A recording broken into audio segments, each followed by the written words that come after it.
Good afternoon, everyone.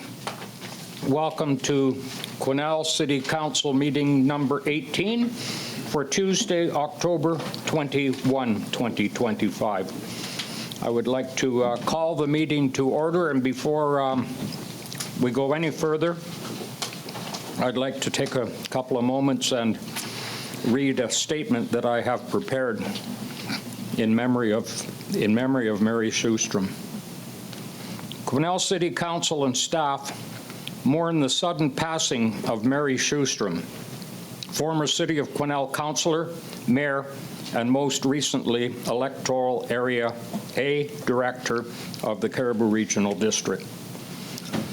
Mary is fondly and gratefully remembered for her passionate and caring service for her community through her nursing career, and then through many years of community service, which further blossomed as she won continuous terms of elected local government service, including as director and president of both the North Central Local Government Association and the Union of BC Municipalities.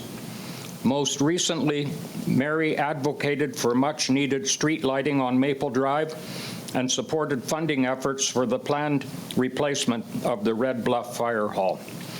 Mary's commitment to community service was truly an inspiration. Her volunteer service included the 2000 BC Winter Games here in Quesnel, which left a $50,000 legacy that helped establish the Quesnel Community Foundation, of which Mary served as a very involved director and president. The foundation now boasts a legacy of more than $6 million. Mary's legacy of community service also benefited communities in Bloom, West Fraser Centre, Chamber of Commerce, Palliative Care, Sunrise Rotary Club, Shirawi Twinning Society, Relay for Life, and her service on the Board of Governors of the College of New Caledonia and the BC Passenger Transportation Board. Mary was also the longtime owner of her very popular Mary's Gift Shop. Mary's passionate care for the people of Greater Quesnel community will be long remembered and appreciated. On behalf of City Council and staff, we share our deepest condolences to Mary's family and loved ones. Details regarding a public memorial event will be shared when available. In observance of the family's wishes, we ask that their privacy be respected during this very difficult time. All flags will be flown at half-mast in honor of former Mayor Mary Sjostrom, and that is signed by myself as the mayor. I would like to invite any council members that wish to add a comment or reminisce about a memory of our dearly departed Mary. I'll leave the floor open.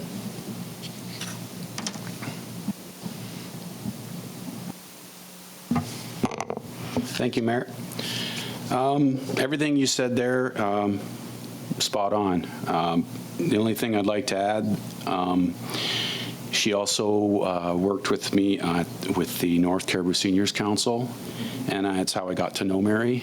And I will always value the patience she had with me. She had a thoughtful way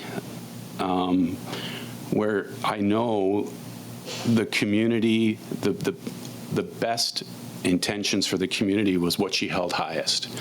And then that trickled down to how she dealt with me or others, because the goal was what's best for the community. And in her case with me, it was to me to just take a deep breath. And she helped me be a bit more thoughtful as well. And I will really value the time I shared with Mary. Yeah. Thank you, Councillor Vic.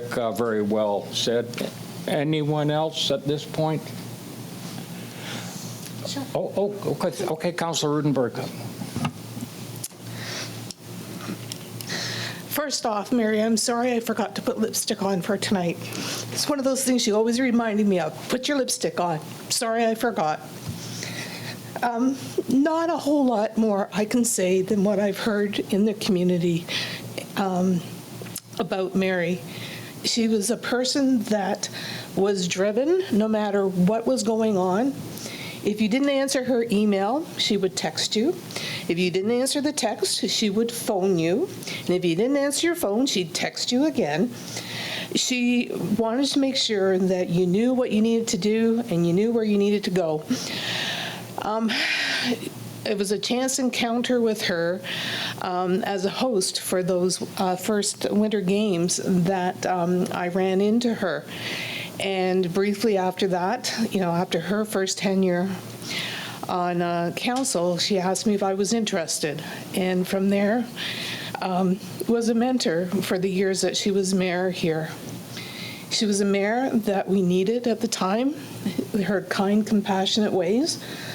I don't think this community would be the same without her leadership when we had it. It's been a bit of a gut punch for me. And I wake up in the morning and I go, no, she's not gone. As a colleague of mine in Rotary said, I can't imagine a Quesnel without Mary. To Butch and the family, we understand why you loved her so much. And I hope she is at peace. Thank you. Thank you very much, Councillor Roodenburg. Anyone else? Councillor McKelvie. Lorianne, you have said exactly how I feel about Mary, too. I don't know what we're going to do without Mary, but we're going to find out. Mary was a mentor to me. She was a dear friend, and I am going to miss her very, very much. Thank you for that. Anyone else? Okay. I don't see any hands, so I'd like for us to quietly remember Mary as we observe a minute of silence, please.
Thank you, everyone.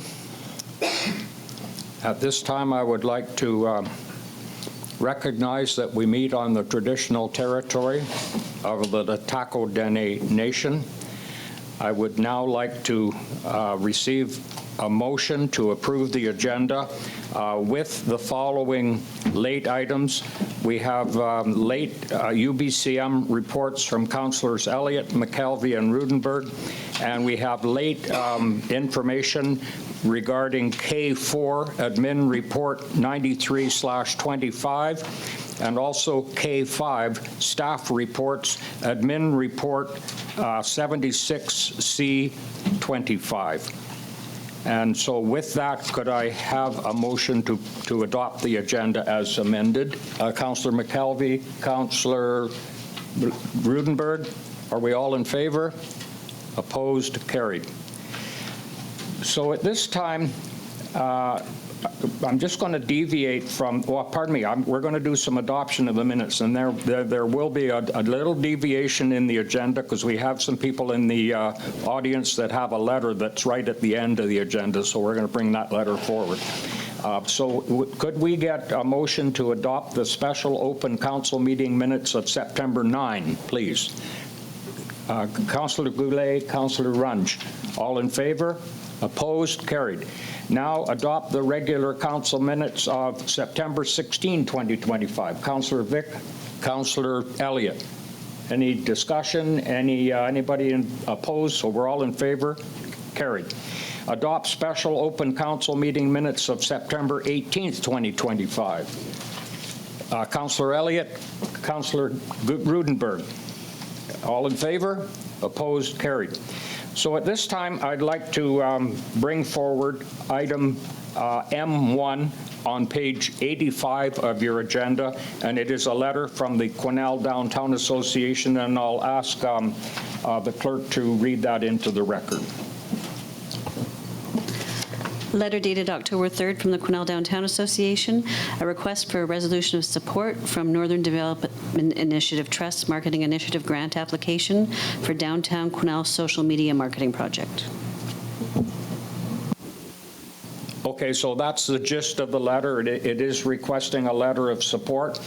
You have the letters in front of you. Councillor Roodenburg, are you moving approval? And Councillor Runge, you're seconding it. Are we all in favor? Opposed? Carried. There you go, ladies. So that's how quickly we get things done. But we would genuinely appreciate it if you would sit around at the meeting right until the bitter end. So, no, I'm just teasing you. So, okay, thank you for that. So now we have delegations, and we have Patti Gerhardi here from the Cariboo-Chilcotin Coast Tourism Association, and Patti is the Destination and Experience Manager for the CCCTA. Come on up to the microphone, Patti. You know the drill. Press the button and away you go.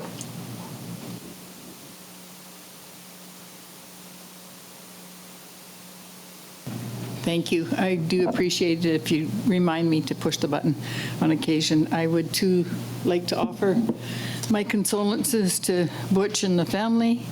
Mary was a friend for many years, a classy and genuinely caring lady that will not be replaced easily, if ever.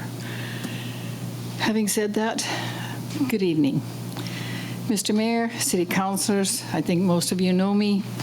I'm again pleased to be here on behalf of the Cariboo-Chilcotin Coast Tourism Association, and I'd like to thank you for your time. Cariboo-Chilcotin Coast Tourism, or CCC for short, is a nonprofit operator-based regional destination management organization. We focus on promoting responsible tourism development, marketing the region's tourism products, and supporting the regional film, motion picture, sports tourism, and creative industries. CCC has been active in the region since 1962, supporting stakeholders, working with partners, and helping to expand local economies through tourism. Our partner pledge is our Cariboo-Chilcotin Coast team adds value to government by providing real-time industry information, timely and effective responses to opportunity, proactive guidance, and counsel on potential challenges, and advancing insights on behalf of the visitor economy within our region. Working with a partner, City of Quesnel, we provide business support. Our current model of 4 destination experience managers, and I am the destination experience manager for the northern part of the Cariboo. And I work directly with organizations and partners in tourism businesses. As a DEM, another acronym which we are famous for, I support businesses in the northern part of our region, including the City of Quesnel. In that, I support tourism businesses with advice and connections to programs that they are interested in. I work to increase the number of operators on the landwithoutlimits.com website, free listings, including special offers, and the new general store, which promotes local artists, artisans, and entrepreneurs with online stores to help increase revenue to local people. In terms of travel media, the CCC hosted this past spring a winter experience familiarization tour with 6 international journalists. A part of that tour was to bring them to the City of Quesnel for a private tour of the Barkerville Brewery with lunch, a chilly morning at -20, team roping lesson at Alex Fraser Park with 4 amazing local team ropers, private curling lessons at the Quesnel Curling Club, and interestingly enough, they didn't know that curling took place on ice. It actually terrified one of them. So the FAM, which resulted in several articles written encouraging travelers to travel to the Cariboo, in particular to the city of Quesnel. We have held community meetings in Quesnel, spreading the locations of the meetings throughout the community and using caterers from within the community. One such meeting was a sports tourism meeting to come up with a framework to help communities host sporting events at local, provincial, and regional and national levels if possible. The second one was a trails meeting providing input into work needed to create a regional trails framework. Another was a freelance high-profile journalist who was doing work with women in travel and traveling with a dog. An emergency communications workshop, the Destination British Columbia Iconics Nature's Heartland, community sessions to give DBC input on the implementation of the International Marketing Plan. Excuse me. We partnered with a local agriculture group, Farmed, to host an agritourism workshop, which was a public meeting to assess where the North Cariboo is now, where we'd like to move to, and what the ultimate goal is. We hosted an MRDT roadshow that featured our in-house marketing department, a value opportunity to learn how the municipal and regional tax, MRDT, program supports tourism growth in the region. This session featured how MRDT works, and how funds are invested, and how you can get involved in shaping the future of tourism in the Cariboo-Chilcotin coast, the options and the opportunities to benefit from the current program and funding opportunities. Also introduced this year was Isabel Call, our in-house content manager working in the department. The marketing department, she has been working with city staff and had planned a full content drone and photographic multi-day session in Quesnel to create content and fulfilling the needs of both the city and the CCC. Unfortunately, the day before the session was to take place, Isabel was seriously injured and was off work for several weeks with limited mobility when she was able to return to work. A new session will be planned in the coming year, alongside with plans for all season sessions. Isabel also manages the consumer show funding and marketing project funding, which the city has been very successful in working with. Emergency management is something that people may not always think of when they think of a tourism agency, but we work with operators before, during, and after wildfires or slides, as such as the case was last year with the Chilcotin River. The CCC supports emergency management through business resilience and planning, staff training and preparedness, emergency communications, site and evacuation planning, connecting with resources, developing frameworks, providing information and data of the impact of emergencies on tourism to inform future preparedness and recovery efforts. Last year's projects include a few of the destination development projects we completed last year was the Forest Service Road project, working with the forestry industry to improve road maintenance based on evaluated matrix that favors tourism entities. Crisis communications workshop was held. 3 communication workshops were held that provided operators with the tools to communicate effectively during emergencies, and whether that be to the frontline staff, tourists, guests, or emergency personnel. Of our survey respondents, 62% thought the workshop was extremely valuable to the tourism industry as a whole. Additionally, their key takeaways from the workshop included the importance of pre-planning responses, concise messaging, pacing responses when interviewed, and understanding the support system available during a crisis.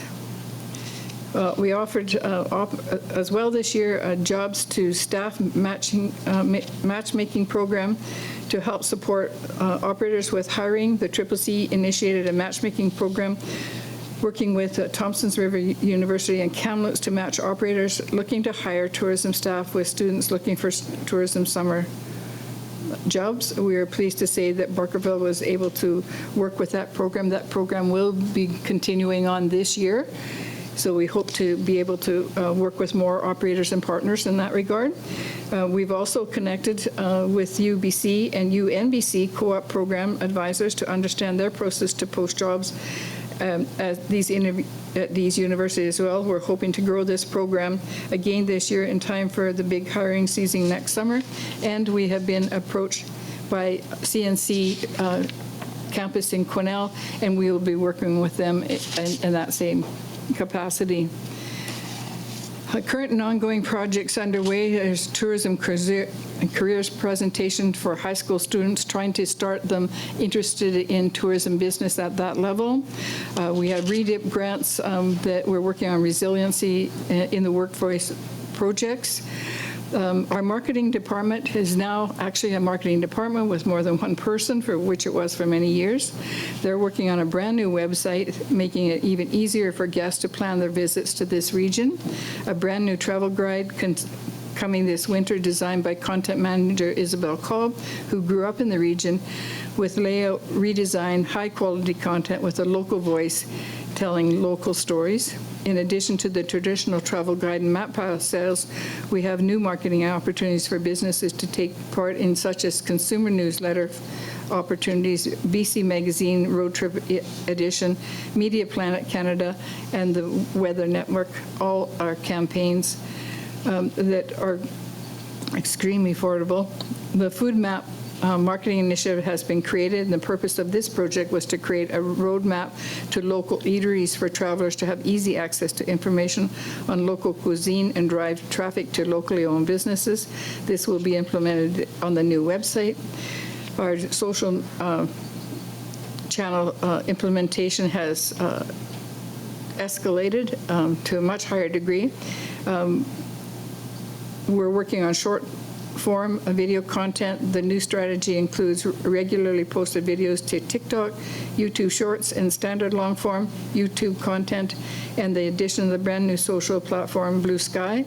The implementation of these new channels allows us to reach a larger audience, create new on-trend content that generates more leads to our regional businesses. Accessibility assessments, we're pleased to offer operators free on-site accessibility assessments and collaborate with Destination British Columbia to share and promote the accessibility attributes of businesses on the new Supernatural BC website. Over 20 operators with accessibility attribute assessments completed in the region, including food and beverage operators in the region are listed with us in Land Without Limits. A total of 8 operators were completed and listed on Supernatural BC from the Quesnel area. They included the Alec Fraser Park Society Administration Building, Billy Barker Casino and Hotel, Lazy Days Resorts, Quality Inn Suites, and now it's the Prestige Riverside Lodge, Quesnel and District Museum, Quesnel and District RV Park and Campground, Quesnel Visitor Center, and the Sandman Hotel in Quesnel. A total of 60 operators is forecasted to be assessed for accessibility attributes this season, and that program is ongoing. We work collaboratively with partners such as ITBC, Community Futures, and ITAC, which we just signed a new memorandum of understanding on Friday at our open house reception. Keith Henry, the head of Indigenous Tourism Canada, was in attendance, and Amy Thacker, our CEO, and Keith did sign a 7-year memorandum understanding. Schoolie Mitchell is a program that we work with. It reduces costs. Biosphere certification is something we offer as well. We are the home of the Film Commission for the Cariboo-Chilcotin. Nature's Heartland Destination British Columbia has launched a new iconics for the region, and that's been shared. We had a virtual marketing AGM for the CCTMA in October, and our annual tourism summit and AGM was held in Quesnel this past weekend for 3 days. It was highly successful. Everybody felt rejuvenated and had a really great time. We were able to use 3 different venues in the community. We respect and understand regional challenges and look forward to working with the City of Quesnel in a community-oriented and collaborative way going forward. Developing a strong and sustainable tourism industry can help build and contribute to the vigorous and resilience of a region. We'd like to develop a collaboration with the City of Quesnel to help develop and support tourism in the area, and we have been working on that with staff. Much appreciated working with Amy and Mike. It's always great. And we could just about carpool. Amy and I are often at the same meetings.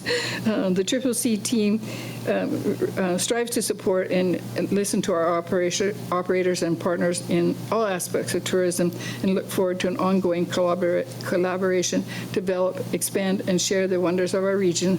I sincerely appreciate your time this evening and welcome any questions if we have time. Thank you, Patti. Well done, and certainly a lot of information there. I'm going to now open the floor to council for questions, comments. Councillor Scott. Thank you. Thanks for the presentation, Patti, and welcome back. So yeah, it sounds like there's a lot going on, but I'm going to stick with kind of questions about Quesnel. Absolutely. So I'm wondering, since the MRDT has been taking place and we're on board here, how much money has actually gone in towards that? Do you know that? No, and I wish you had taken advantage of the opportunity to come to the meeting, because the information that was shared there was so incredible. There is an opportunity for a virtual meeting to have with the marketing staff who actually operate the MRDT funding that comes to the CCC. The MRDT is collected on a regional basis.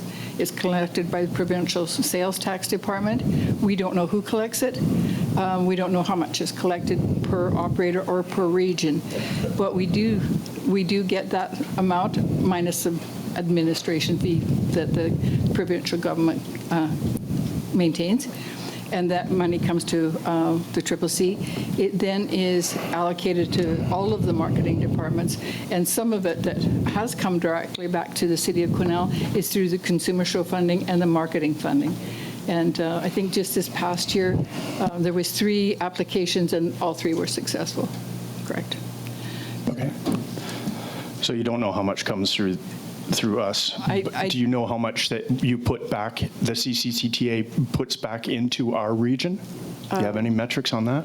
I believe that they do, but I would have to go back to them. I don't work in the marketing department, and but I'm willing to take your questions back to them. I think they're the same questions every time I see you. You were talking about the web page, and I think you said there are 60 businesses on there? That is just with accessibility assessments. Okay. Just 60 that have been assessed throughout the region. The numbers and the information I gave you tonight are only for Quesnel. That's those programs that have touched on Quesnel only. That's not all of the work the CCC is doing. No, I get that. These are the ones that. So on your webpage, you have 9 different businesses from Quesnel? I think there's 13 at the moment. There's 11, but 2 of them are the city. Oh, okay. Is there any effort that being made to grow that? Every time I come to Quesnel, and I'm here weekly. So I'm working with operators who are yet to get on it. Some have had some challenges getting to that point. Just a simple, it's very easy to get into it. There's no fees for any of our services. For sales packages, there is. But no, it's a constant challenge. I just met with a new group today at 3 o'clock. I think they'll be on board. They're a sporting organization. I'm really excited to what they're doing and what they're looking for. So any assistance you'd like to give me with that, I appreciate it and love to work with you on that. How long have we had the MRDT going to you guys from this area now? Well, this is the 3rd year of the current 5-year. Yeah. Okay. Yeah, I'd be willing to help for sure, because I think we could do a lot better than 9 web pages. Trust me, I'd love to do that. You're on my. So send me a note. I'll send you a link to my calendar. as far as collaborating with the city, what's happening, and I get that's a great relationship, what's happening to maximize the work being done through Explore Quesnel and Explore the Cariboo that we've got ongoing? Okay, so we do share the content from there, and mostly the content more than anything. So, but we are sharing that and working with that. Add to it. I encourage people to add to it, because the greater it is used, we all work with analytics, and the more use or more touch points on it, the greater the value of it. So, Amy and I talk about this, and we continue to do that. We have social media personnel, and so this is one of the sources that they use. So I don't know if you are a subscriber to our social media pages, but you'll see the same content moving back and forth. Yeah, and interestingly enough, I go and check out the Facebook posts, and I've seen over the last couple of years 3 about Quesnel. So I think there's more that can be done in the area. I don't think you'd disagree with that. Yeah, no, absolutely. And not knowing the amount of money that goes in from our hotels, and not knowing how much money comes back as far as value, the only thing we can do is look at social media. And I think we can work together to do a better job and to prove to people in Quesnel that it's actually of value. Oh, absolutely. And I offer this to any of the councillors. I work with the City of Quesnel. That means all the stakeholders and partners within it. I'm very accessible. I'm here. I haven't had a day off in I don't know how long, to be quite honest with you. My phone, I'd like you not to call me before 6 a.m. and after 11. But I believe in making myself accessible, and that's why I'm very successful as a destination experience manager. I have great operators. They work very hard. I'm aware, yeah, that's good. If you could get us back any of the details of the monies and things like that, or what we can do to progress with Facebook and things like that, so our social media presence and the webpage, if we could get more than 9 businesses on there, I think that would be valuable for the region. Scott, I'm quite seriously. Let's work together. Well, I'm not getting paid by you guys. I wish I was, but thanks, Pat. Thank you for that, Councillor Elliott. And I too, I'm going to come over there. I too am very interested in I was going to ask similar questions, but I'm not going to belabor it. But certainly as a past publisher a longtime publisher of the Quesnel and both the Quesnel and Barkerville Visitors Guides, I have a long-lasting interest in that. So Okay. I'm going to go now to Councillor Runge and then Councillor Vic. Thanks, Patti, for the presentation. My question actually goes both to Patti and to Amy. If there's anything that we can do to support this, this is, I think, where we have Amy at the table here. Often she can come back to us, and if there's some way to make this blossom a little bit more, it's actually for 3 years. It's actually still in its infancy. I agree with Councillor Elliott. We'd for sure love to see more businesses on it, but I look to Amy and say, hey, Amy, is there anything that we can help you with to make this relationship stronger so that we as a community benefit, and it's not answer tonight, just going forward, that that I think we're all batting the same way. We do want to put Quesnel on a map positively. So thanks for the presentation. There's a lot of stuff there today. Thank you. I'd like you to write down 2 things: landwithoutlimits.com and industry.landwithoutlimits.com. As a partner, those are 2 websites, and one's the commercial side. The Land Without Limits is the commercial side, or the public side, and industry.com, landwithoutlimits.com is the commercial side. There's much more information on there that will give you more ideas. It's an incredible land website presently, so I don't even know how good it's going to be coming forward, but they promise great things. But it'll give you some ideas. Okay, Councillor Vic, please. Hi, Patti. Hi. I'll just echo what Councillor Elliott was saying about the importance to understand the flow of MRDT dollars. We, as you do, we use key metrics to determine the value for our ratepayers. That is a tax on our hoteliers. Yes. So we do really, if there's a way, maybe we can talk offline or whatever, but we would like access to more information on total MRDT collected and then the investment in the community. That we can't give you because that's a provincial government. Okay, so we'll but we take that can- back with the province. I But guess, what then. we can do is give you what the dollars the CCC receives. But if I can get you a virtual link to the MRDT meeting, perhaps that's going to answer all your questions. Okay. Okay. I actually had a question. On the first page of your summary, you indicated you had a community meeting in Quesnel. And one of the topics, I'm on page 1, one of the topics you discussed was a trails meeting. Yep. One of the things we pride ourselves in this community is our very robust trail network, and I know Williams Lake has also a very robust trails network. How close are you to implementing a strategy to market that?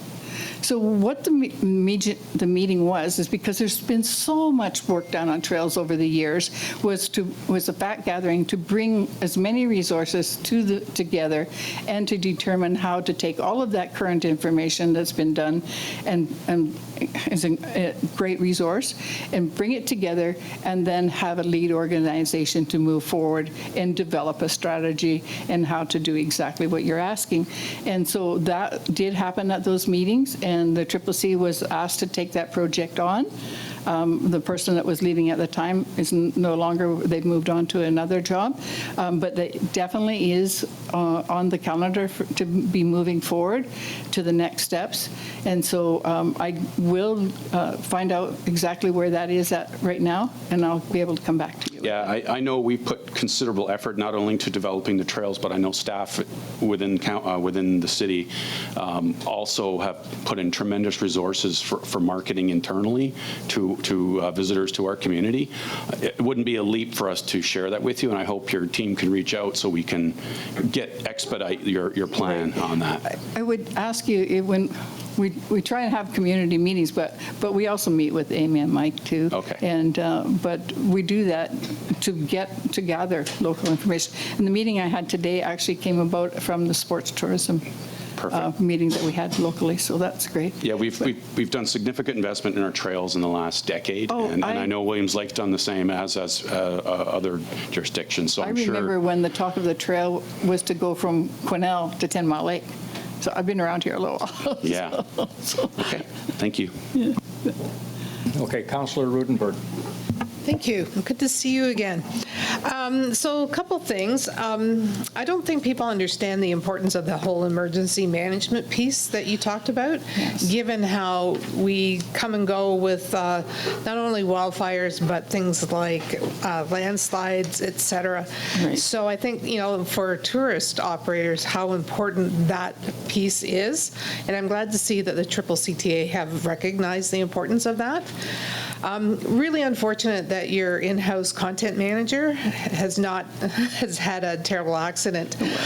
Because I think the opportunity to get those photos and the drone footage of our area is really important, and how you're able to put us out there on social media, et cetera.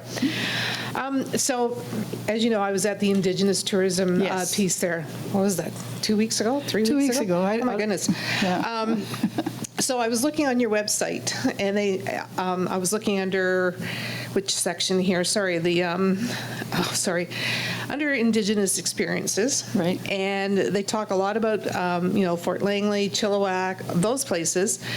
Then they skip to Barkerville.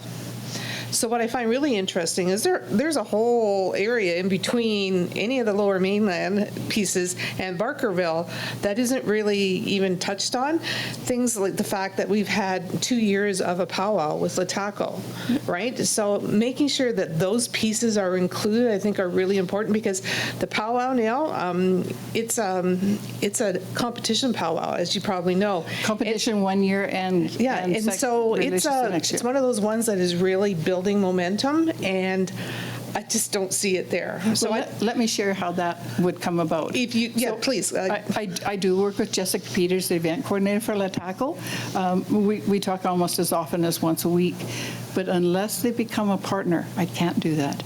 I can't put them on.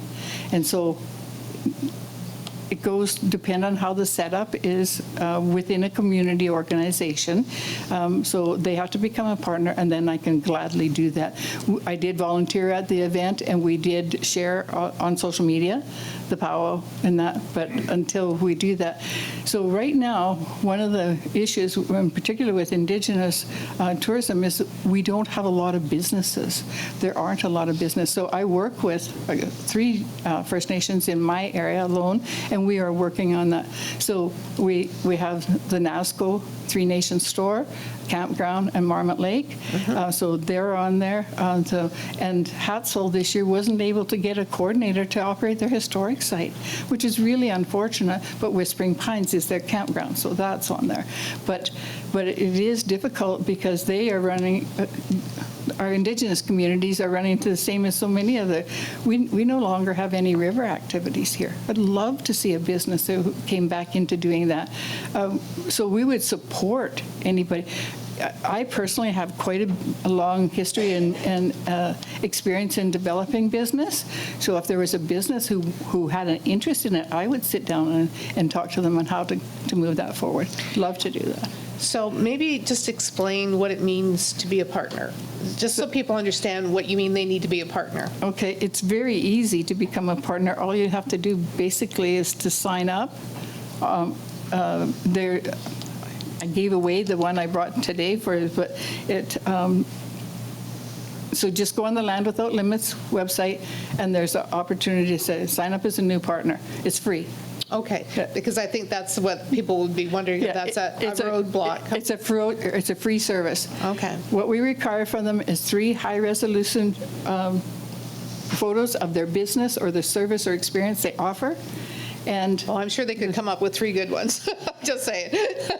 Well, as you know, you were there. So, all right. Well, maybe, I'm working with one of our local organizations who I absolutely love and support all the time. It's taken 6 months to get those high-resolution pictures. well, maybe just a polite reminder every once in a while, because I just find it unfortunate that they're not as part of, they're not being out there.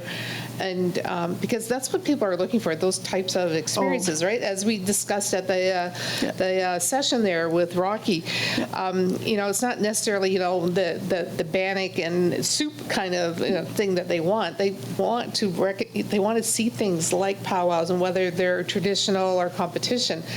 It's an amazing event, and I just had the opportunity to attend in a Destination British Columbia media event with 65 British Columbia media. I was there representing authentic Western culture, and I took with me Tom Alphonse from the Williams Lake First Nations Band, who is a former rodeo competitor and an elder in the community, and we did a presentation as part of the Nature's Heartland Iconics, and we were there where there was 20 high-profile tourism operators from around the world and 65 British Columbia journalists, and I had to tell people that there was a cowboy culture in British Columbia and where Barkerville was. They'd never heard of it. right. That's Okay, well, I really appreciate you explaining why things like that aren't part of the media that I see online here. I mean, I know we've had conversations around, showcasing Quesnel more, and I know that that's being worked on, and the fact that, we don't have that whole drone content, et cetera, in play until next year. Hopefully that will put us out, some up-to-date pictures for people to see who we are all about. So I talked to Isabel just this past week. Of course, we were in town and didn't have time to do anything, but getting on her schedule now is a little more difficult, but she's willing to come up and do all seasons. Right on. So we'll be starting right away with the late fall, and I'll encourage her. So. that's perfect. Thank you very much, Patti, for your time. Thank you for that. And as you were discussing LHTAKO and their involvement, it's worthy of mention that they won the Tourism Excellence Award at last Saturday night's That's wonderful. Quesnel Business Excellence Awards put on by the Chamber of Commerce. So That's exciting. they need to be there. Yeah, absolutely. Okay, is there anyone else that wishes to speak or ask a question on this one? Seeing none, thank you, Patti, and thank you. you for your presentation and for making the trip up here, and we look forward to more. It's always a delight. Thank you. Okay, so moving along, we have no items arising from previous special closed meetings. We have no unfinished business. We do have a couple of committee reports, both from Councillor Runge, so I'll let him go with both of them, the September 18 and the October 9 Policy and Bylaw Committee reports. Oh, I thought we want to break for a quick commercial break here. Anyway, thank you very much, guys. We're going to hit you with double council reports. They're about 30 pages, 2 minutes a page or 3 minutes a page. Should take a little bit of time.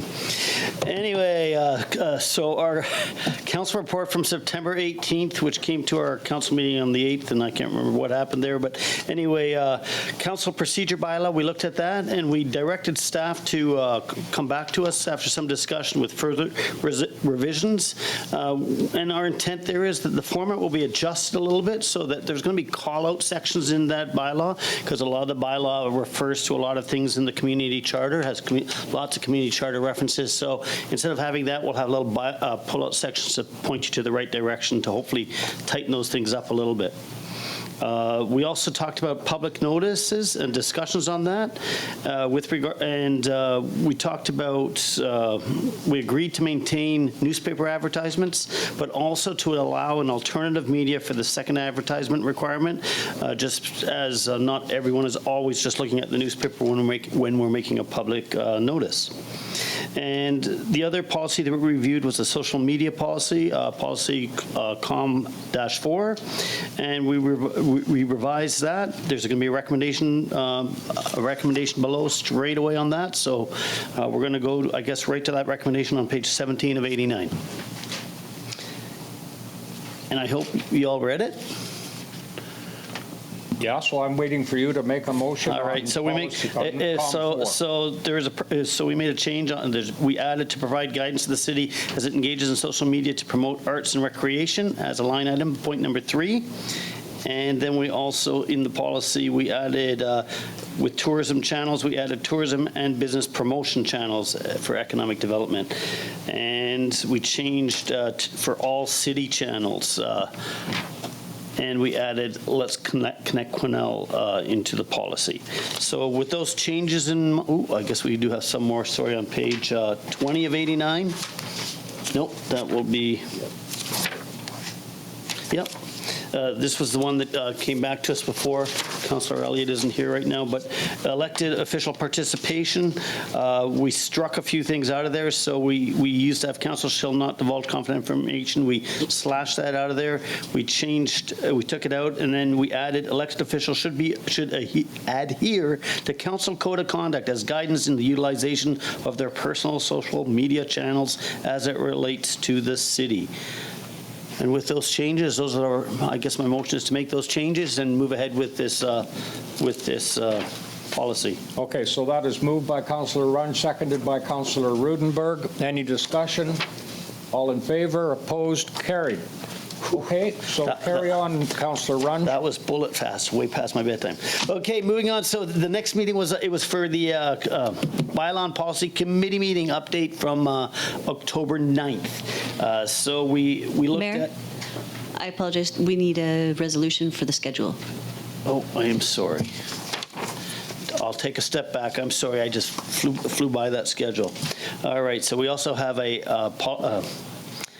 I guess we need a motion to accept this, the schedule for the Policy and Bylaw Committee on page 21 of 89.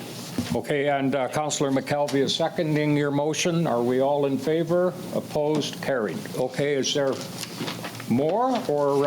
Oh, wait, there's more. Yeah, maybe it wasn't a good idea in trying to merge the two together. So all right, so this moves on to a totally separate Policy and Bylaw Committee meeting a few weeks later, actually a month later after UBCM. So on October 9th, we met again and we looked at city facilities and property lease, the city facility and property lease policy, excuse me. And we really just made one change after a discussion, and we took one amendment out that there was a reference to individuals in that policy, and as the policy actually doesn't, it deals with non-individuals. We took that out of the policy. And the recommendation of that will be below. And then the second thing we looked at was correspondence to council. We had a discussion, and the committee discussed the process that correspondence is distributed to council, and we decided after some discussion that we keep it as is. We might look at possibly some unofficial modifications so that we see what's coming in. This came out of us feeling that some correspondence should have gone to council but didn't show up in council. So there was good discussion with that, but we decided to leave it the same, the policy as is. And the next policy, and it's a good thing that we have Derek here today, was our snow and ice control policy. And we looked at that policy with Director Kitamura, and it was intended, our view or magnifying glass was intended to discuss, address liability, and improve the guidance for city snow cleaning crews. And there will be hopefully some questions from you with regards to that. But I'm going to, if there are any questions, I'm going to of course direct them towards our director, because he's way up with regards to where the issues came up with were the different amounts of snowfall. 5 centimeters, 10 centimeters, 15 centimeters. So if there's any questions of that, this is the time to ask them. Otherwise, the new policy has been included in the next multiple pages. Okay, so no questions on that one? So, okay, Councillor Vic, I'm sorry. I'll bite on the centimeters question. In the report, page 1 of 9 on the report, the full plow indicates 10 centimeters or more for a full plow. I guess that's a full mobilization, Derek? Yes, that's correct. Yeah. Perfect. And then on the next page, on snow clearing roads, it talks to, number 2 talks to accumulations of more than 5 centimeters prompts a response for road clearing? Yes. So what's the difference? So when it starts snowing and it's 5 centimeters, we have our crews go out. The 10 centimeters is when we do a full plow, which includes windrowing, snow removal, driveway clearing, things like that. But the initial 5 centimeters is just snow clearing the roads, if that makes sense. So if it was just 5 centimeters, would it be city crews mainly going out, or does that trigger contractors as well? Mainly city crews. Okay. Yeah. Okay. Thank you. Okay, anyone else here before we move on? Yes, so just adding to that policy, it's an in-depth policy. There are different priorities depending on where you are. Those are also shown on the color-coded maps. So, for the public, I would really suggest if you're ever worried about snow removal, this is the document you could look at. If because this is what the what we follow as we go through this city snow removal process. Okay, so am I looking for a motion on policy CCR 30? I don't. Yes, we are looking for a motion, and I'll move that motion. You're moving that? Okay, so you've moved that, and Councillor Scott, no, it's not Councillor Scott, Councillor Goulet is seconding that one. That's on CCR 30. Any discussion? All in favor? Opposed? Carried. Okay, now let's go to CCR 29. All right, so that was, once again, that one's attached with regards to city facility and property lease thing, Paul's guidelines, and it's on page 42. And this is a new policy, so I'm hoping that if there's any kind of questions here that we could, I'll just read up my little statement. I'll just have to go back a few pages, sorry.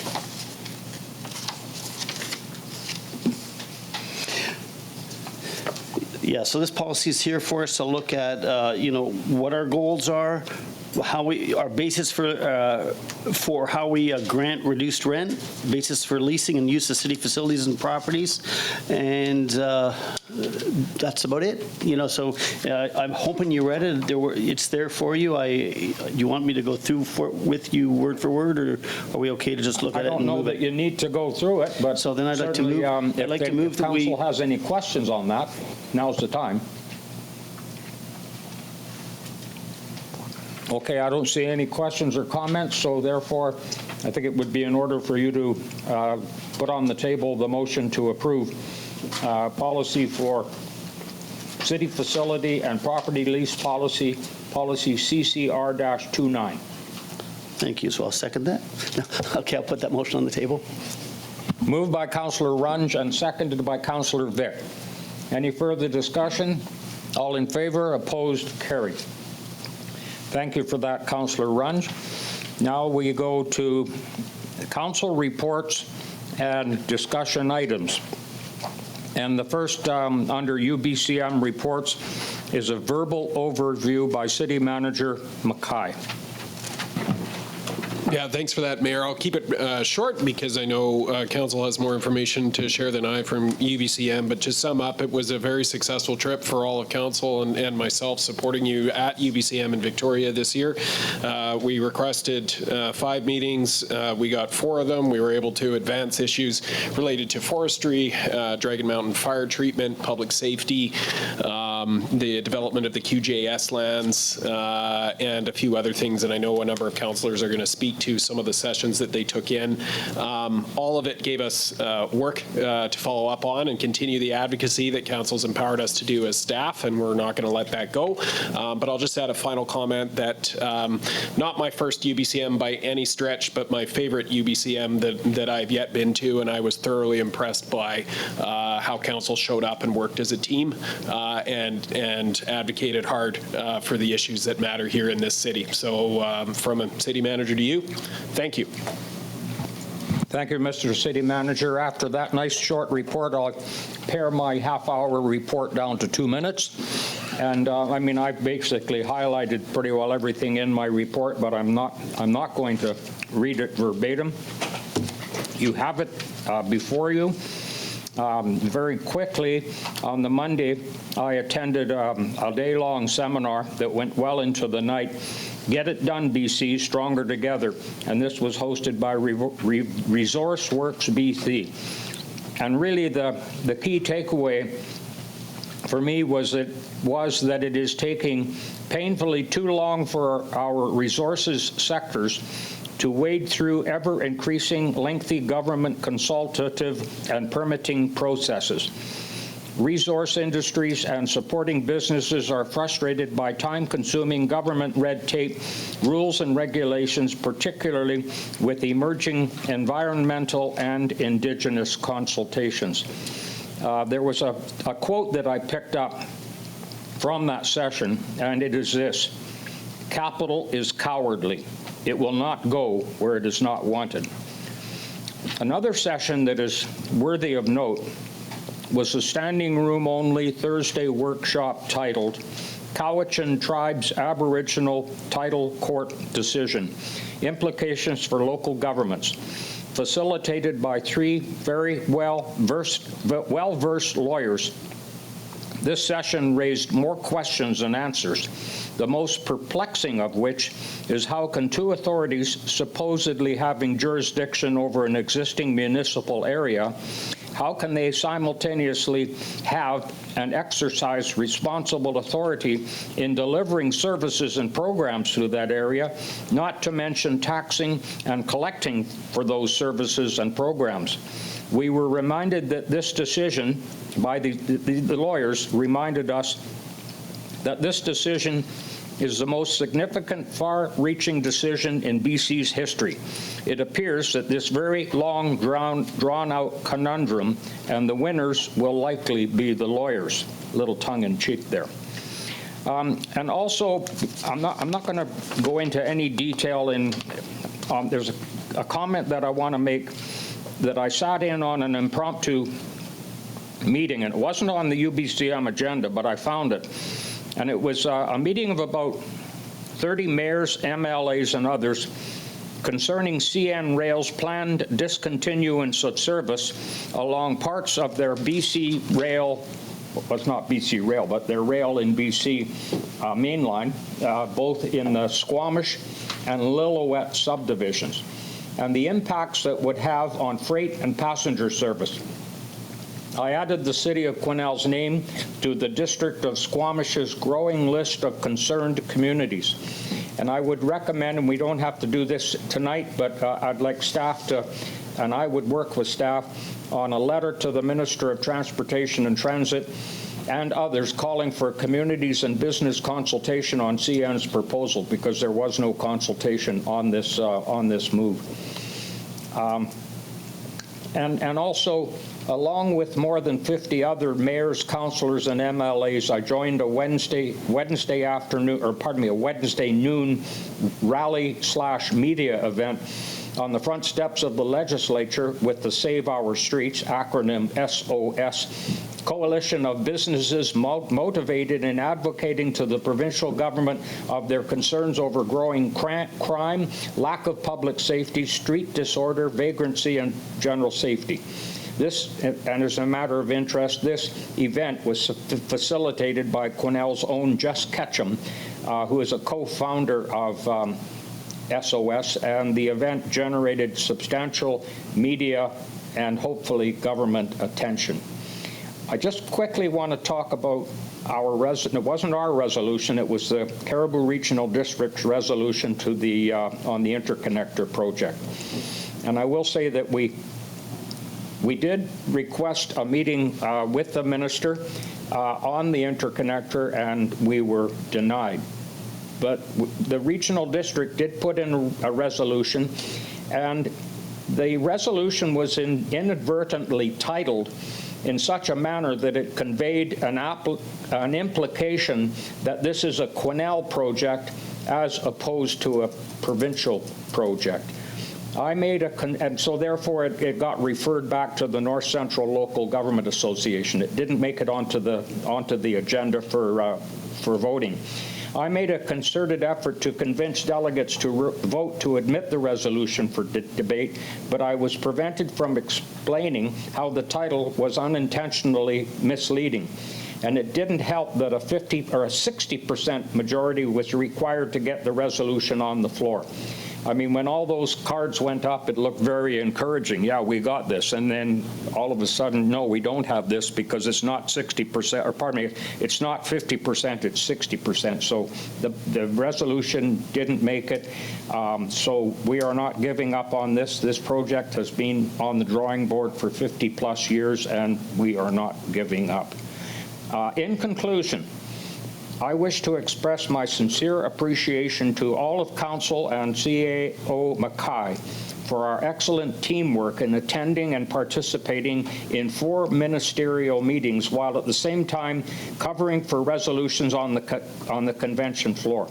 On a similar note, I was both pleased and encouraged with our Council CAO dinner out in place of attending the annual UBCM banquet. It was a welcome opportunity to socialize with no agenda or paper in front of us. I truly hope that this becomes an annual UBCM and perhaps NCLGA tradition for Council. It was a much needed, enjoyable, fun time. Thank you all. Questions? Councillor Roodenburg. Did I hear in your report that you like a motion in regards to having staff draft a letter to the issue around the BC Rail mainline impacts?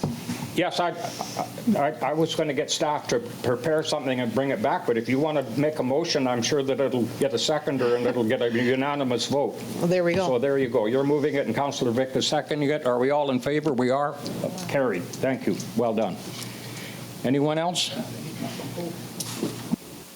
Okay, I will then go to the next on my agenda for UBCM report, Councillor Goulet. Thank you, Mr. Mayor, and you'll see my report enclosed. And again, it was a great UBCM and great. I included on the back sort of, I won't read the whole report, but the minister meetings, just so we know what we got the 15 minutes for. And it was very, very great that we were all there to listen and be part of that process and understand. And I'm sure that they noticed that as well, that we were present for all of us, including the city manager. So we jumped in when when we needed to, and it was fantastic with that minister work. So some things are going to come out of that as we move forward earlier. I've included, I just want to talk a little bit about, something that I found very interesting was the session I attended on AI and how AI is changing how municipalities, local governments, everything, and how they do a business. And it was very fascinating to understand that we need a lot of work here in setting responsibilities for AI principles. We need to do some policy and governance on what does AI look like. There's a lot of pieces here when it comes to the AI, and it will always be changing as we move forward. The AI will be changing rapidly and more rapidly as we move forward. So it's good to be on top of this and do some training and exercises. There was Vancouver took the AI, and you can go on and look at their slides that they presented, but they kind of took it to a step about development planning and everything on this AI platform that they created. It's still in the works, and it's still, they want to make it more user friendly and not so much the computer language. So delivering affordable housing, attended the workshop and the day, and it was interesting. The BC Urban Mayor's Caucus started off and gave a presentation. It's 16 communities with mostly in the Lower Mainland. They had created a survey and some work with UBCM, and they started that from January 2015 to March, and there's a whole bunch of slides that they presented. You can go on UBCM and actually look at those slides if you want to get into the details of what they got. What they came out of is that there's some areas that we need to be advocating for, and some concerns over, how we do that, like provincial acceleration of ongoing housing projects, bridge supportive funding for homelessness and services, while housing is under construction, things like that, decampment resources, and just resources to help support local governments and establishment of shelter-specific goals. So they're going to be working on those, and I think as advocacy areas, those were sort of the key ones that were pulled out of all this information that they did with this survey.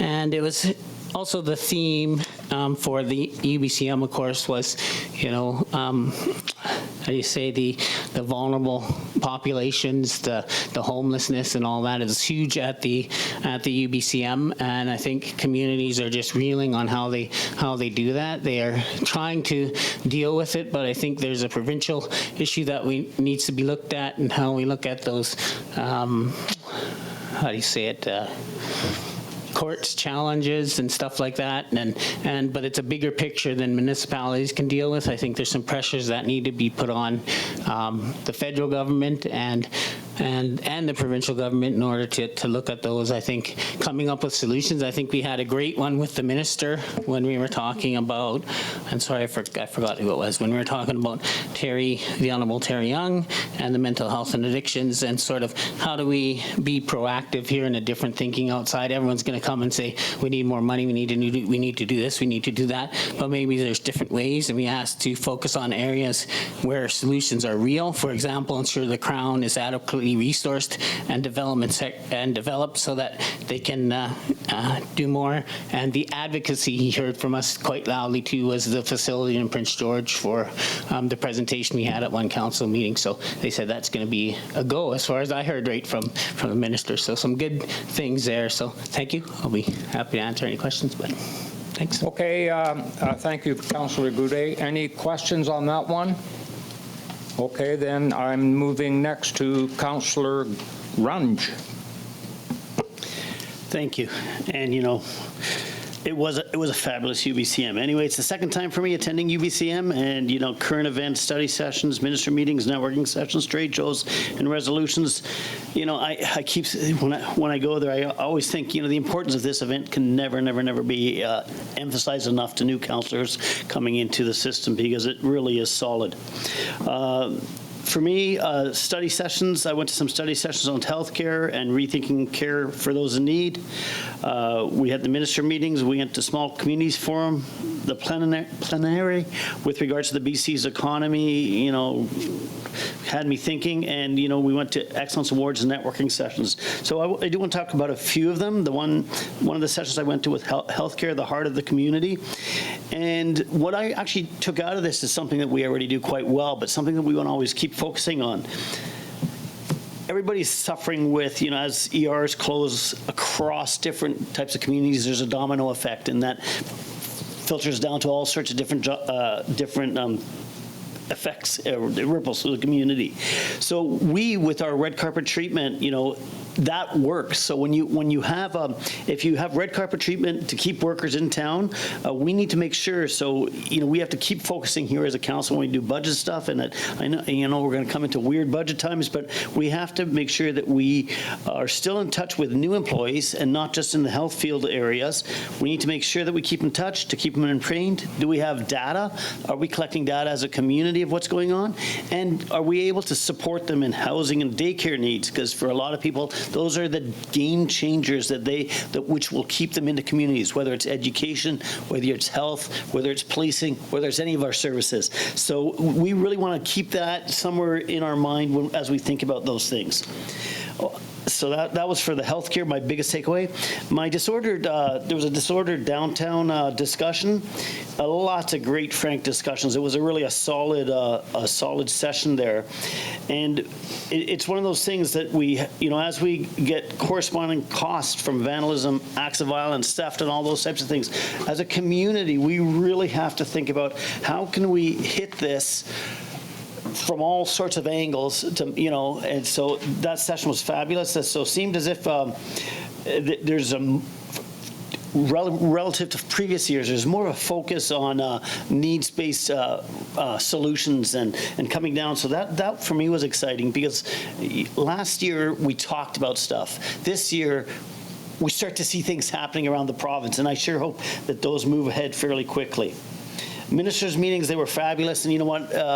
I'm glad we have our new city manager on board, because he kept us on the straight and narrow throughout these things, and Tony was correct. We just had to chime in to hit points, and it was. I felt coming out of those meetings, I said, I don't know what they're talking about with these minister meetings. These were fabulous. The ministers listened. Their aides asked questions. I really, it felt like we were, that all 12 cylinders were working there. So that was really important for me. That was really good. On my small talk forum takeaway, there were, once again, whether it was they had council dysfunction in Harrison that they were talking about, they had Stewart, the ambulance service, and with the key there, once again, how do we keep our ambulance people in town? Once again, support on housing, support on keeping them in the community. A paramedic hiring program, which, I'm going to look to Councillor Goulet or School Trustee Goulet there. Maybe we can also look with regards to having something in the schools, and I'll use that as my role with career programs also. And in timber supply, when they talked about McKelvie, what was interesting was, if we don't run timber supply properly from a provincial level, one of the comments that kind of stuck in my head was, look, if we lose a major player, there's all these ripple effects of all these value-added businesses that get affected. McKelvie was the example there. So it said, look, if things aren't functioning properly, it's not just your industrial tax base that gets lost. It's all these other things that count on what's coming in from the major industries. So, it was a scary eye-opener. Anyways, and then from the moderate growth, big challenges, that was the lunchtime keynote. I don't know what to say. You guys know already, I'm a little bit center-right on those types of things. So the Business Council really was scared of the trajectory that we're going in. $11.6 billion deficits.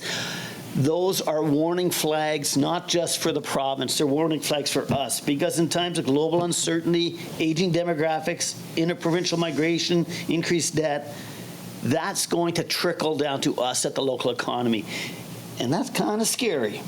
And then I also went through strengthening wildlife resilience through leadership, and I know we have a fabulous team there. My big takeaway was, hey, continue to work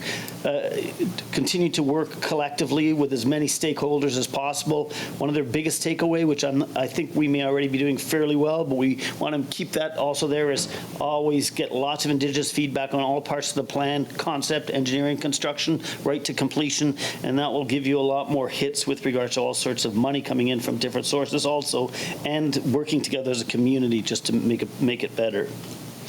And as always, we go to the trade show, so I'm going to more or less finish here. Mitch has Councillor Vic has many, many more comments, much more positive than mine. I just picked on two of them because we talked about TELUS Living last couple years ago. We saw them there again this year, and we spoke to them because for people that don't know, TELUS Living they're taking their data centers in the downtown communities and they're building them up into rental homes above them, and then so they add community housing rental in the areas. And we said, hey, why didn't you choose Cornell? Why did you not have you? And so we spoke to them again, and there are options out there that they might have not thought about, and Cornell is still another place that could maybe help with our housing. And then the Teledoc Health Program, Mitch will also, Councillor Vic will also speak to this. Sorry about that, Councillor Vic. But the idea of having a hybrid healthcare model that somehow augments and supports when doctors need time off so that it mitigates the closures of the ERs. Maybe the ER could still stay open because there's doctors that have a little bit more time off and they don't get burnt out. Not to replace the doctors. So, there's a very fine line here, right? And we got to be focused on that, but to help out so that we can keep our facilities always open and not closed without us knowing about it. Anyway, so that's my report, quick and simple. If there's any questions, that's my job. Any questions? None? Okay, so now I'm moving to Councillor Vic. Thank you, Mr. Mayor. So I'll begin by echoing what a few others have said. The preconception I had regarding ministerial meetings was pretty low value because it's too fast and you're not able to articulate the need or get any commitment.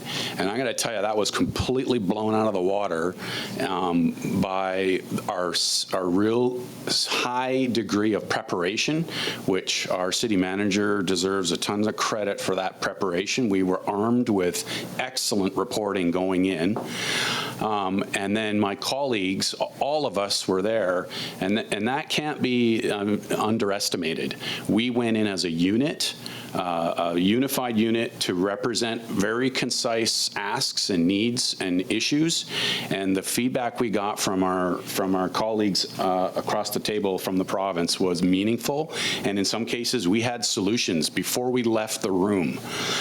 So the conception that I had that they're pretty low value, completely wrong, and I think we have a really good template for future attendances at UBCM.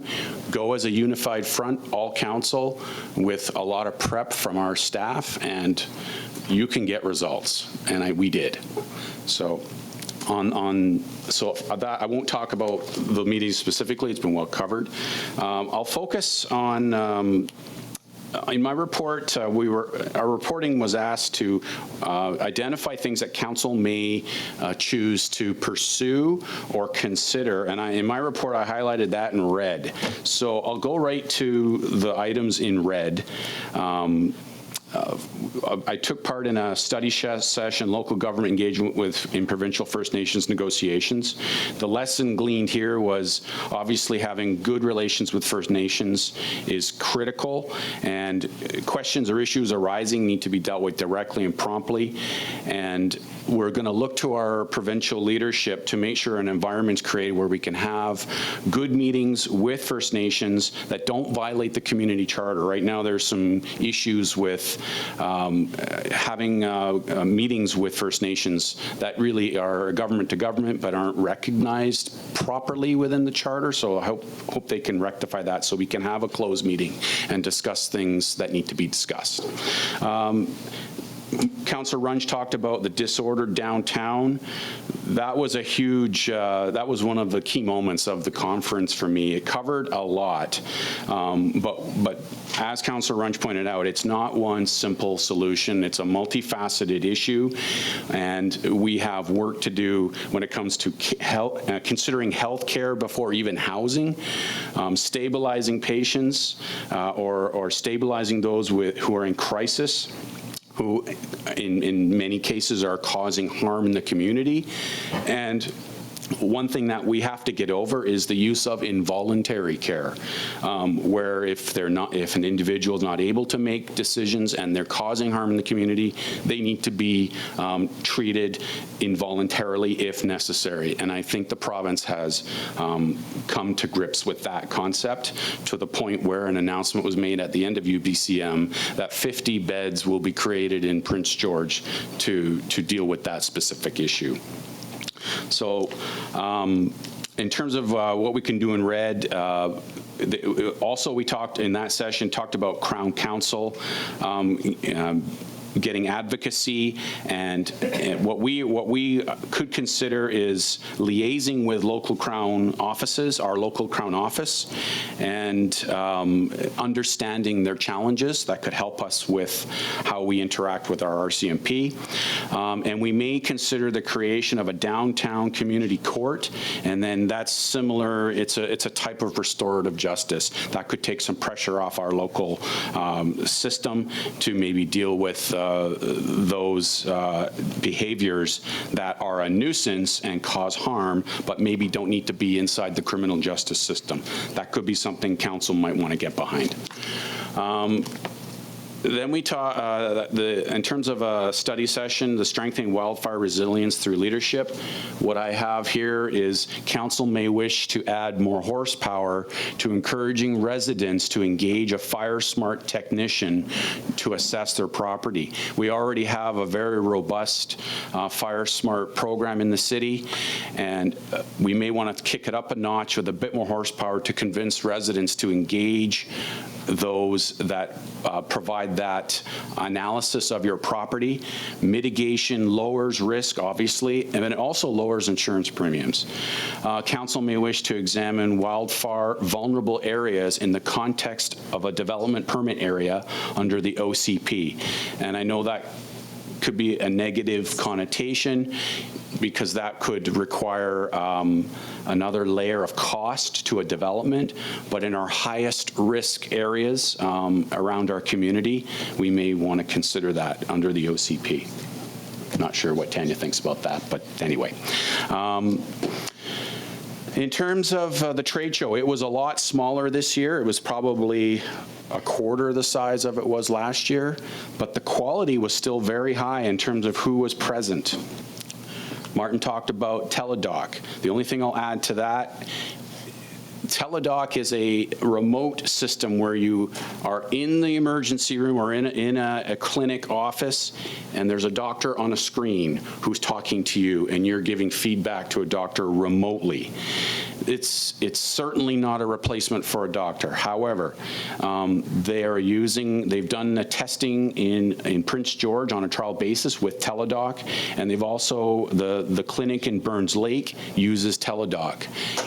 It could be an advocacy play for council to engage Northern Health to consider something like this in our own ER to prevent a closure.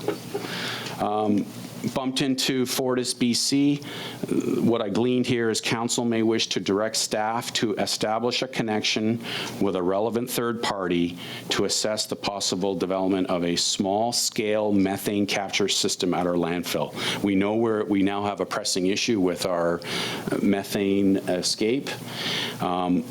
In the past, this was floated as an idea which was promptly squashed because we don't produce the level of methane that justifies it. However, what I gleaned was that there are small third-party providers that do small projects. So we may consider engaging them. And to that, Fortis said they could connect us. Canadian Association of Petroleum Producers. Doesn't have a lot of relevance in Quesnel. We don't produce. However, we could be a recruiting ground for labor. The city, with cooperation from other local agencies, may consider supporting and developing a recruitment strategy for employers in the oil and gas sector. We may have a surplus of skilled labor. Rather than have them leave the community, they could stay in community and go remotely to resource-rich areas that need workers and a workforce. Bumped into BC Hydro, and I know we're already engaged with BC Hydro, but council may ask staff to engage with our key account manager at BC Hydro to review incentives and any realistic potential projects. I have a couple pamphlets. They do have grants. They still have opportunities. We may just want to refresh our approach to that because they change frequently, and we may want to just re-engage very quickly to see what's on the table. And that's in the context of solar panels on buildings and improving efficiency in terms of energy management upgrades. They have grants for both. And then Councillor Runge talked about TELUS. It's the second go round. We discussed with them last year their concept. They have done, I think, 4 or 5 projects already. They take, as Councillor Runge indicated, they take their own infrastructure that they have in many downtown cores, they efficiently compress that into a smaller footprint and go up and build a 5 or 6 story apartment building.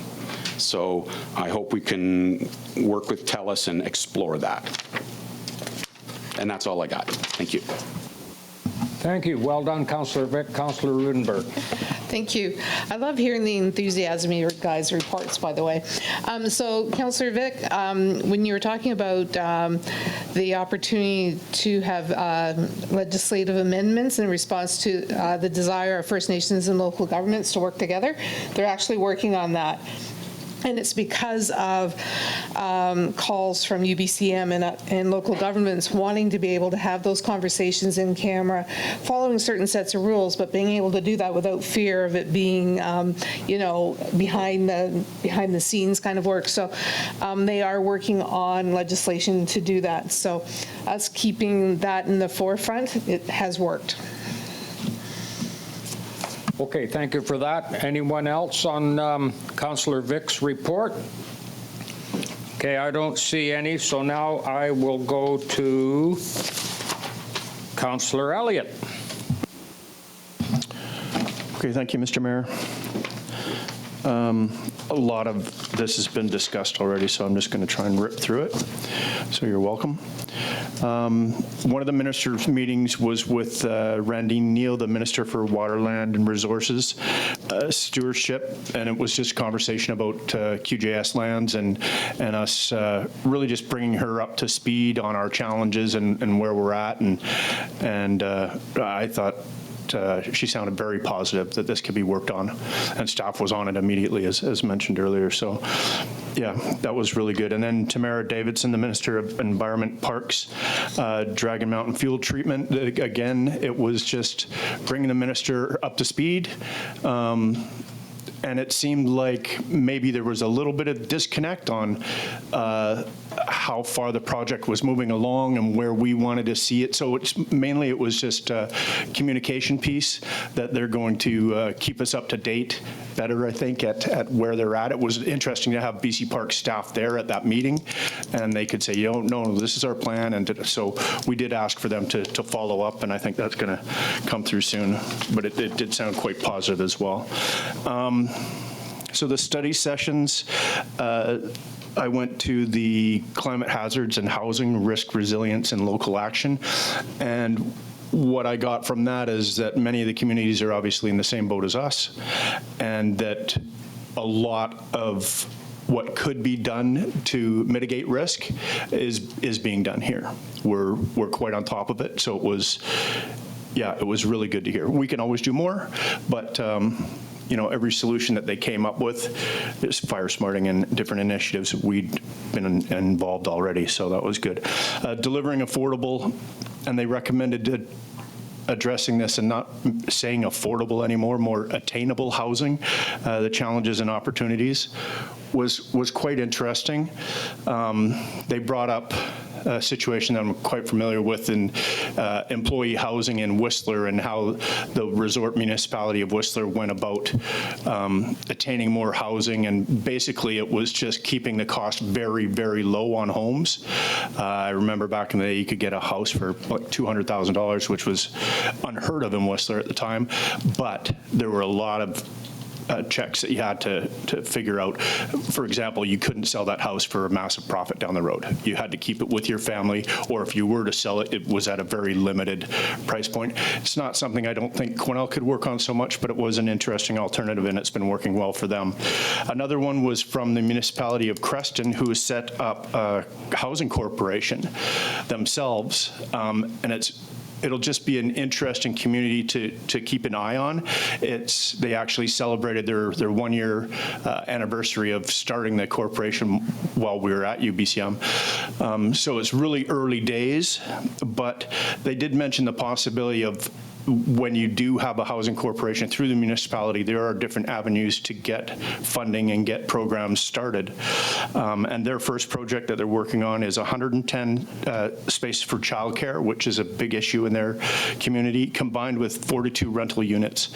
And they're moving ahead on that. So I think it's something that we'll be watching and seeing if it does come to fruition. And if it does, is there a possibility for Quesnel to move in that direction? Because a lot of the challenges were the same with developers and return on investment and everything, and they're hoping that it's going to help them out. I was invited to attend a task force on BC timber sales, and I asked the city manager to join me on this file because he's been working on it for quite a while, and it was just to mention that they had gone through the whole province and listened to First Nations and industry and stakeholders, and they came up with, after having so many meetings, they came up with 53 recommendations. So the list was quite long, but some of it was, straightforward: strengthening partners with First Nations, getting access to more timber. So they did talk, I know, Mayor, this is one on your list, getting to some of that timber out in the back that should be used and not just a potential fire hazard. But a lot of good recommendations. The challenge, I think, is really going to be attaining the goals and making it happen. They said they didn't get too specific, that some of them have been attained already, but the list is long, and we'll see. So I'll just close up on that, but I did want to touch on the common theme that everybody's having, starting with the city manager and even down to Councillor Vic's comment about the meetings with ministers potentially being low value. Well, I can tell you that over the years of going to UBCM, some have certainly been of very little value. And I mentioned it to all of you, that I really felt like these meetings were the most productive and most positive that I've ever been involved in.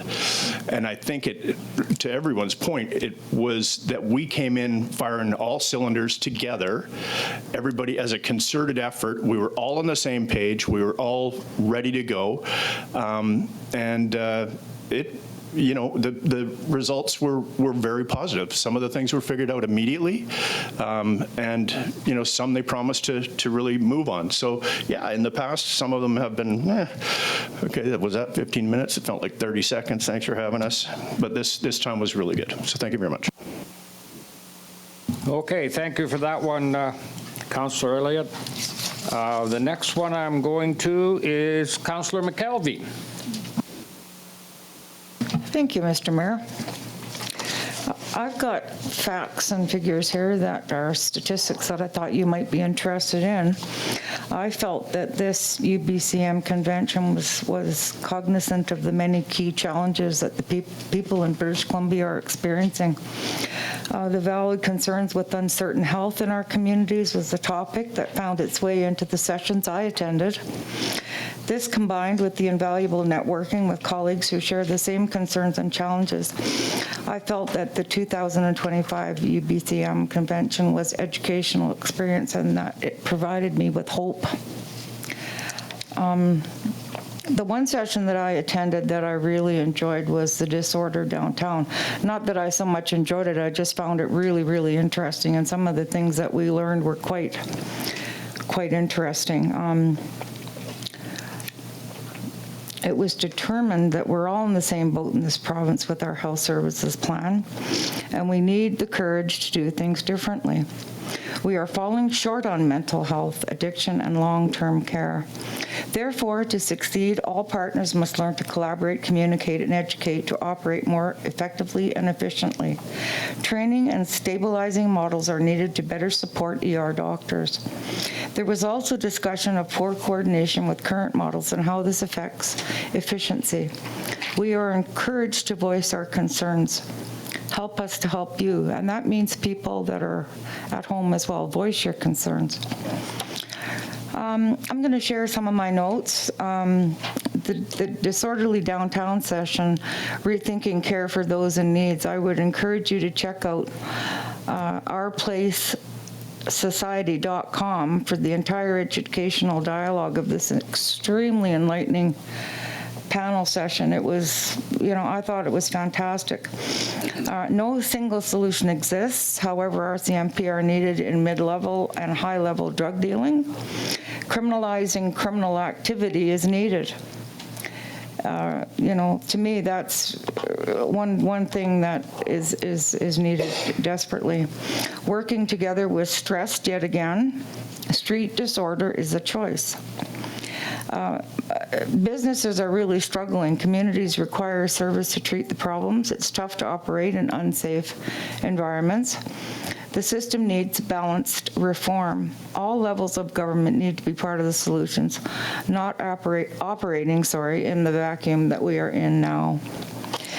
From the president of the BC Crown Council Association, I was lucky enough to have lunch with this young guy.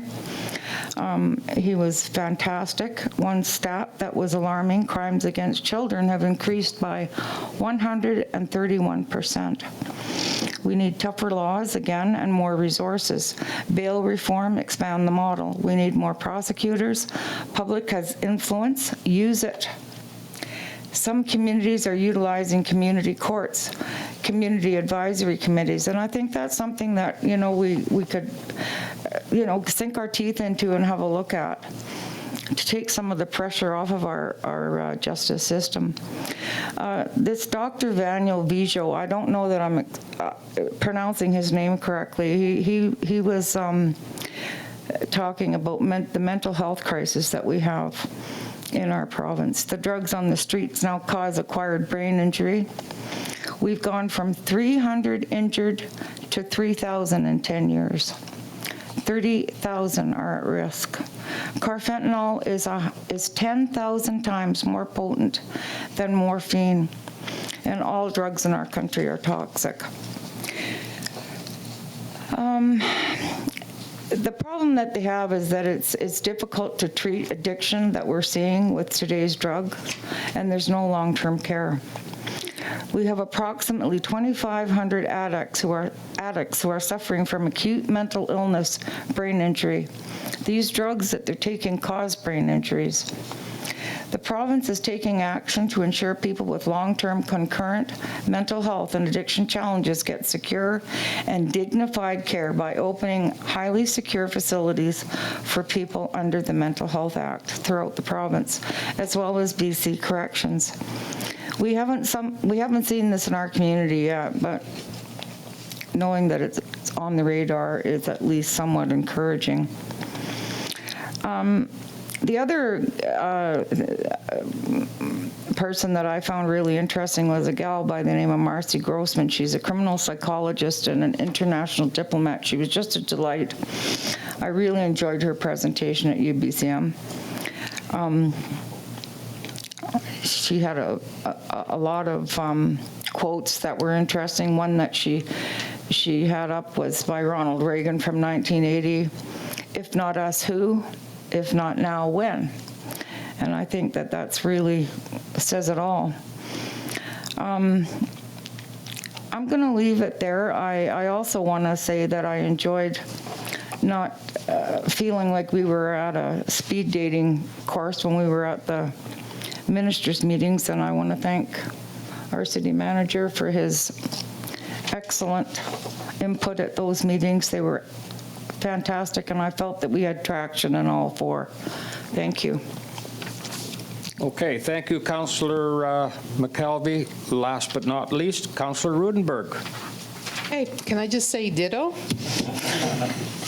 All right, so as you've heard, this year's UBCM was jam-packed with ministers' meetings, study sessions, workshops, and resolution debates. So instead of discussing each of my sessions that I attended, I've included YouTube links and presentations of the actual sessions if you're interested in looking at what those sessions were about, and they're at the end of my report. As most of my colleagues have said, they found that the session on disordered downtown to be one of the better ones, discussing about how to rethink care for those in need. Also, there are links to sessions that I was unable to attend but are of interest to us in the North, and you'll find them at the end of the report. Marcy Grossman was an engaging leader. I mean, her key messaging was how to develop your 4 foundational lessons for democracy, right? Representation matters, lead with courage, forge strong alliances, and play the long game. And don't forget that your brand is your compass. Resolutions. Oh, that age-old. Oh, my God. So 276 resolutions came forward from our membership this year. There is no way that even with a iron fist resolution person at the front of the room, can you get through 276 resolutions. And so I know that they did pass an executive resolution this year to change up how resolutions are dealt with. So we shall see next year what that looks like. They're going to try and be more proactive in letting communities know that that's not a provincial-wide issue. They're going to be more proactive around if they're poorly written, they're not going to come forward. It's things like that. So it will be interesting to see how that cuts the numbers down, because when you have, 50 or 60 resolutions that weren't even on the floor for debate that end up going to the executive, which, I mean, they do a good job looking at them, it still kind of defeats the purpose of why those communities send their resolutions in. As you know, we weren't successful in pulling our interconnector resolution out of the RR section. They said it was regional in issue and that it needed to go back to NCLJ for advocacy. So we have a game plan, as you've probably heard. We're going to try and actually try and do a follow-up meeting with the Minister of Transportation, a Zoom meeting, perhaps it'll be longer than 15 minutes, and actually discuss about the importance of what is going on with our bridge, etc. As president of the Local Government Leadership Academy, I had the pleasure of presenting numerous awards to local government members who completed the requirements to attain their certifications for levels 1, 2, and or 3. This year, LGLA is going through an internal process to look at how we can improve the delivery of courses and add others that might be of importance to local government. So stay tuned to see what that looks like. In regards to the initiatives, over and above everything that my colleagues have talked about, I think that our ministerial meetings were amazing this year. We did go in as that team, and we were very succinct in our discussion. It wasn't so much about asking for money or, how come you're not doing this? It was more about questioning about where projects are at. How can we support moving those projects forward? And I think that the ministers, we know there's no money right now. And so why would you go in asking for big bucks for projects? It's about doing, making do with what we've got and how we can keep some of those projects moving forward. So I think that, I highly recommend that we follow up with each minister as time goes by, asking about, what are some of the answers to the questions that we did put to them. You'll see, like I said, a list of the YouTubes and other session, other session PowerPoints there if you're really interested in what was going on. Again, I want to thank staff for the package that was developed for us. It kept us in line and on time. So thank you very much for that. I know Laura's not here, so please pass that on to Laura. And Joel, we know you're the technical powerhouse behind council, so that when we were asked a question, it would be like, okay, city manager. And it was in his wheelhouse, and it worked. It really did work, and it didn't seem like we were rushed through our ministerial meetings.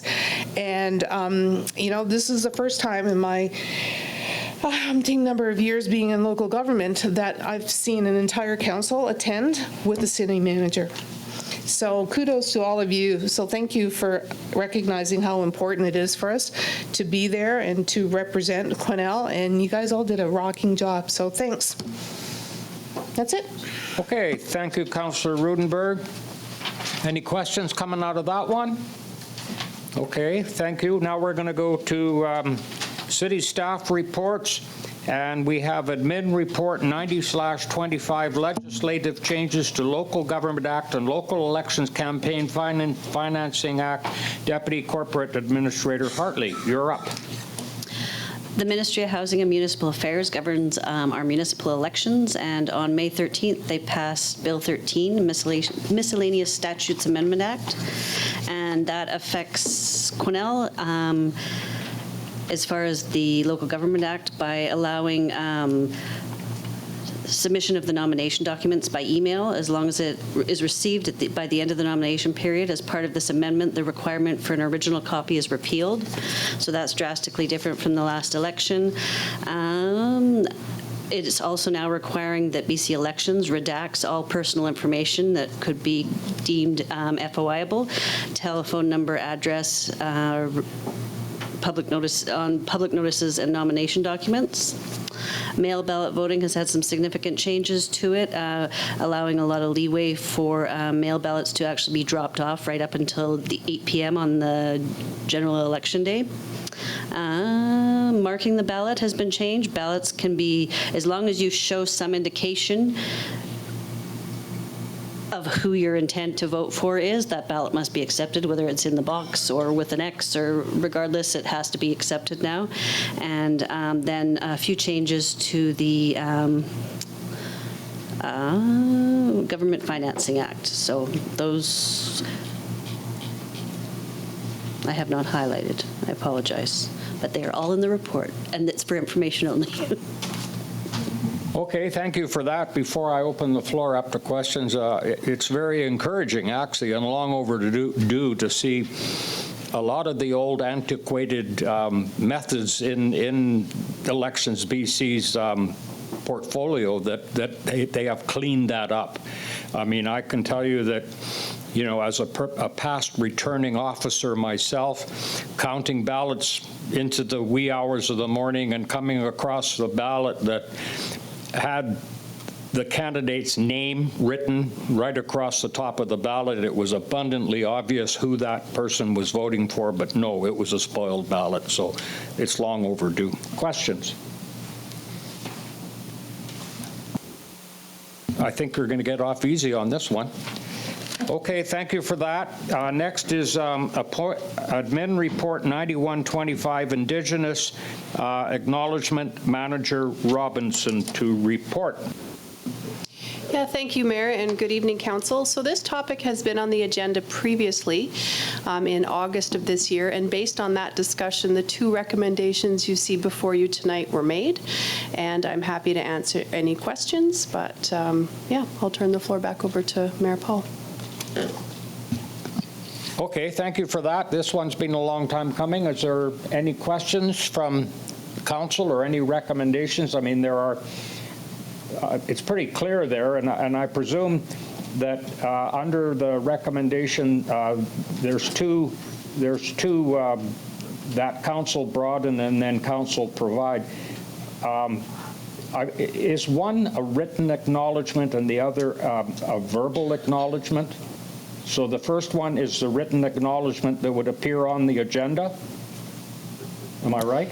Yeah, that's correct. So if you look under the heading Proposed Written Acknowledgement, and in brackets it says for agendas, that is the written on page 60 of 89 I'm showing, proposed written acknowledgement on the bottom of that first page.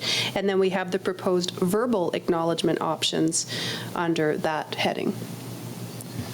Okay, sorry, I was looking at the first, in the recommendation, there's a 3-line section there, the council broadened, okay, I see what you're doing there. And so the actual acknowledgements are listed under, proposed written acknowledgement, and where is the verbal? Okay. So does council have anything further to add? I'm thinking, I guess, of the written acknowledgement, and that would be just on council agendas, right? It would be at the top of every council agenda? Is that what is being proposed? Okay. Are we ready to vote on the recommend? Councillor Roodenburg, you're moving? Yes, please. I'm second. And Councillor Elliott or Councillor Goulet is seconding. Are we? I just want to. Yeah, go ahead, please. Thank you, Mr. Mayor, and thanks to staff and the meetings that I attended to walk through this and make it inclusive of everyone. I thought that was great and was well acknowledged, and we're able to do that in a respectful and peaceful way. I also like calling it an Indigenous acknowledgement. It takes that land issue and everything out of it. We are looking at the Indigenous communities and the Indigenous people that live on this land rather than we're doing it as a land acknowledgement. So if you see the wording, it says Indigenous acknowledgement. I think that came from City Manager when we were in the meeting, and I thought that was wonderful to change the wording up. We could be a leader in that truth and reconciliation. So well done. So I'm all in favor. Just a question on that. Like, we're terming it an Indigenous acknowledgement, and does Métis come into this? And does, I see that, but if you use the term Indigenous, does that exclude Métis? Okay, that was my question. Okay, anyone else? No more other questions before we call the question? Are we all in favor? Opposed? Carried. Unanimous. Thank you. Okay, so we are moving right along here. We're down to looking at page 65, Admin Report 9225, Pacific Coastal Airlines Lease Agreement. This is a good news story.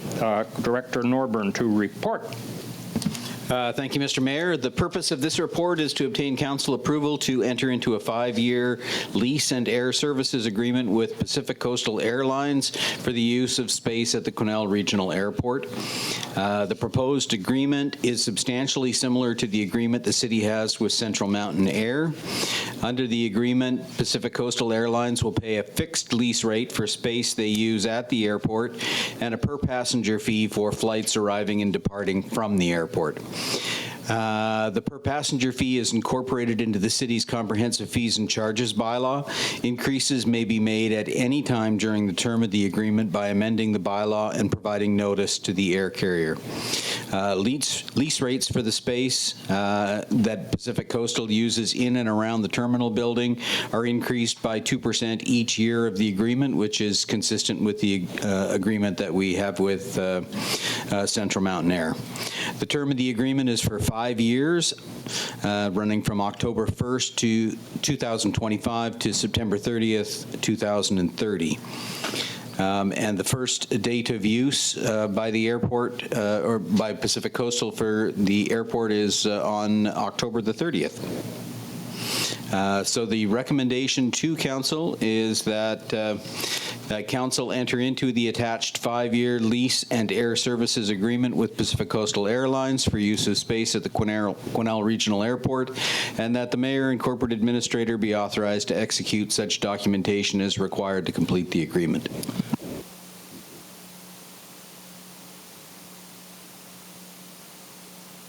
I'm sorry, I have Councillor Elliott moving and Councillor Vic seconding. Is there any discussion? Yes, Councillor Vic. Just a quick question. Thank you, Mr. Mayor. Director Norburn, has the space provided to Pacific Coastal, are they going to, is there any major significant changes to their space they're going to be embarking on?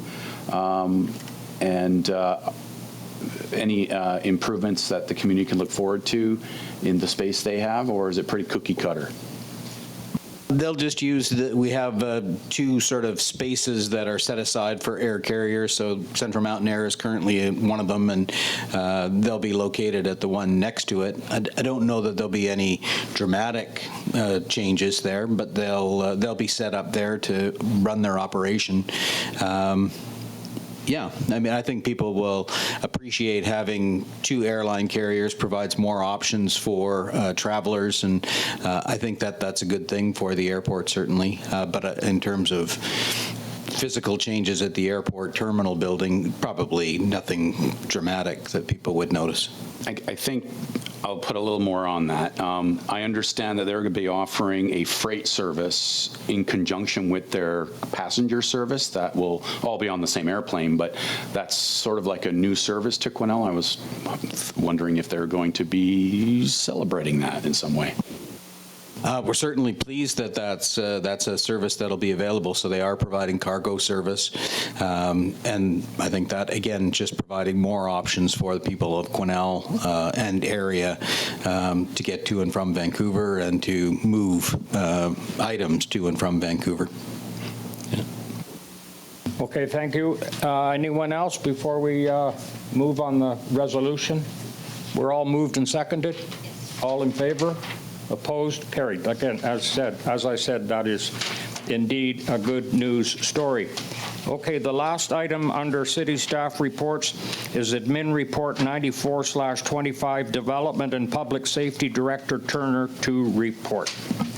Thank you, Mayor, and it's second last. Don't cheat me out of my last report. The subject of this report is, or the purpose, excuse me, is to summarize a multi-pronged approach to support sustainable housing development, vulnerable populations, and public safety within the city. While this report does not contain every aspect of the city's work on these issues, it is meant to provide a broad vision of the current challenges, Council's stated strategic objectives to address the issues, and specific actions that Council and staff can undertake through action or advocacy to deal with them.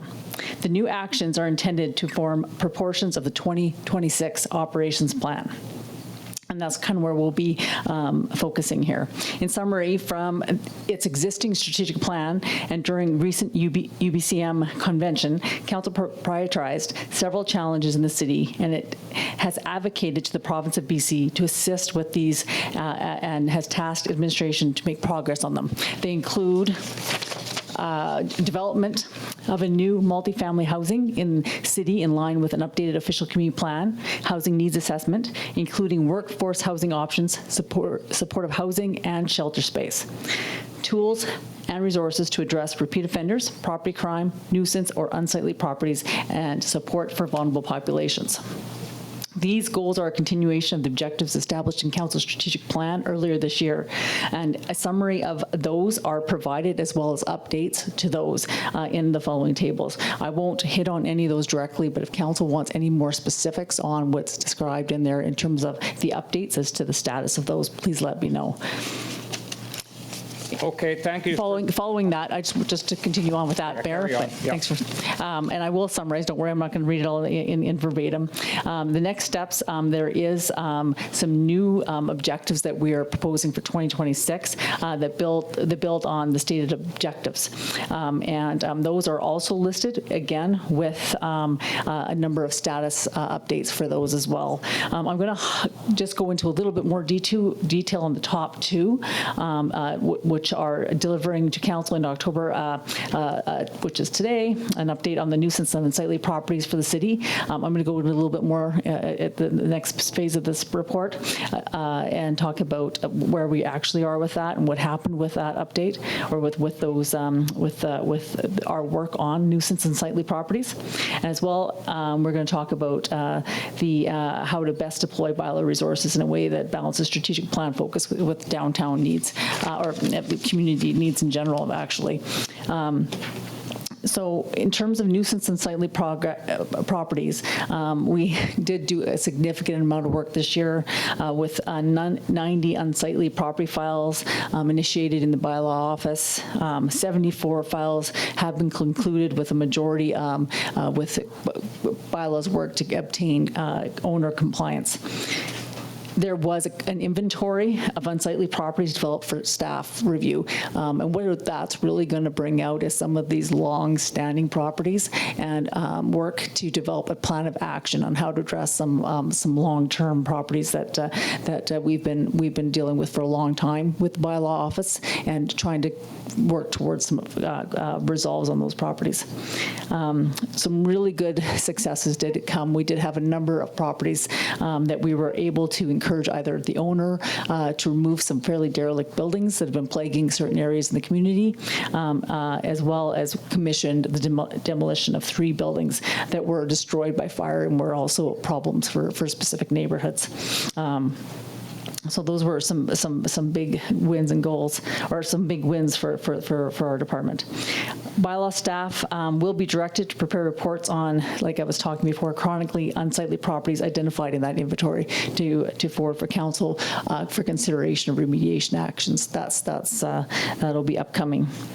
Goals for 2026: develop a bylaw enforcement policies as per recommendations of the Ombudsman.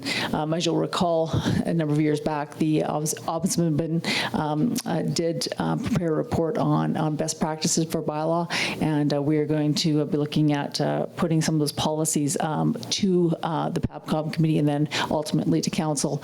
I think it'll be helpful for council to have some input on how we, through those policies, how we direct bylaw. Review moving from our current municipal ticket information system to a bylaw notice ticketing system. I don't expect council to understand the intricacies of that, but there is some differences in the ways that these two systems work and their abilities. And we're going to do some really good review. I have been speaking with our legal team as well about talking about the benefits of moving to the bylaw notice system. Just to note, we wouldn't get rid of our MTI system. We would probably have them both, but we'll bring that back, and I do hope that will also create some opportunities for enforcement in the future. We're looking at improving our record-keeping system, assisting with file management. That is also to assist in expediting compliance and enforcement on certain properties, as well as we're reviewing derelict properties to determine if budget increase is needed for 2026. And I only laugh because, I mean, I know who I'm getting looked at right now.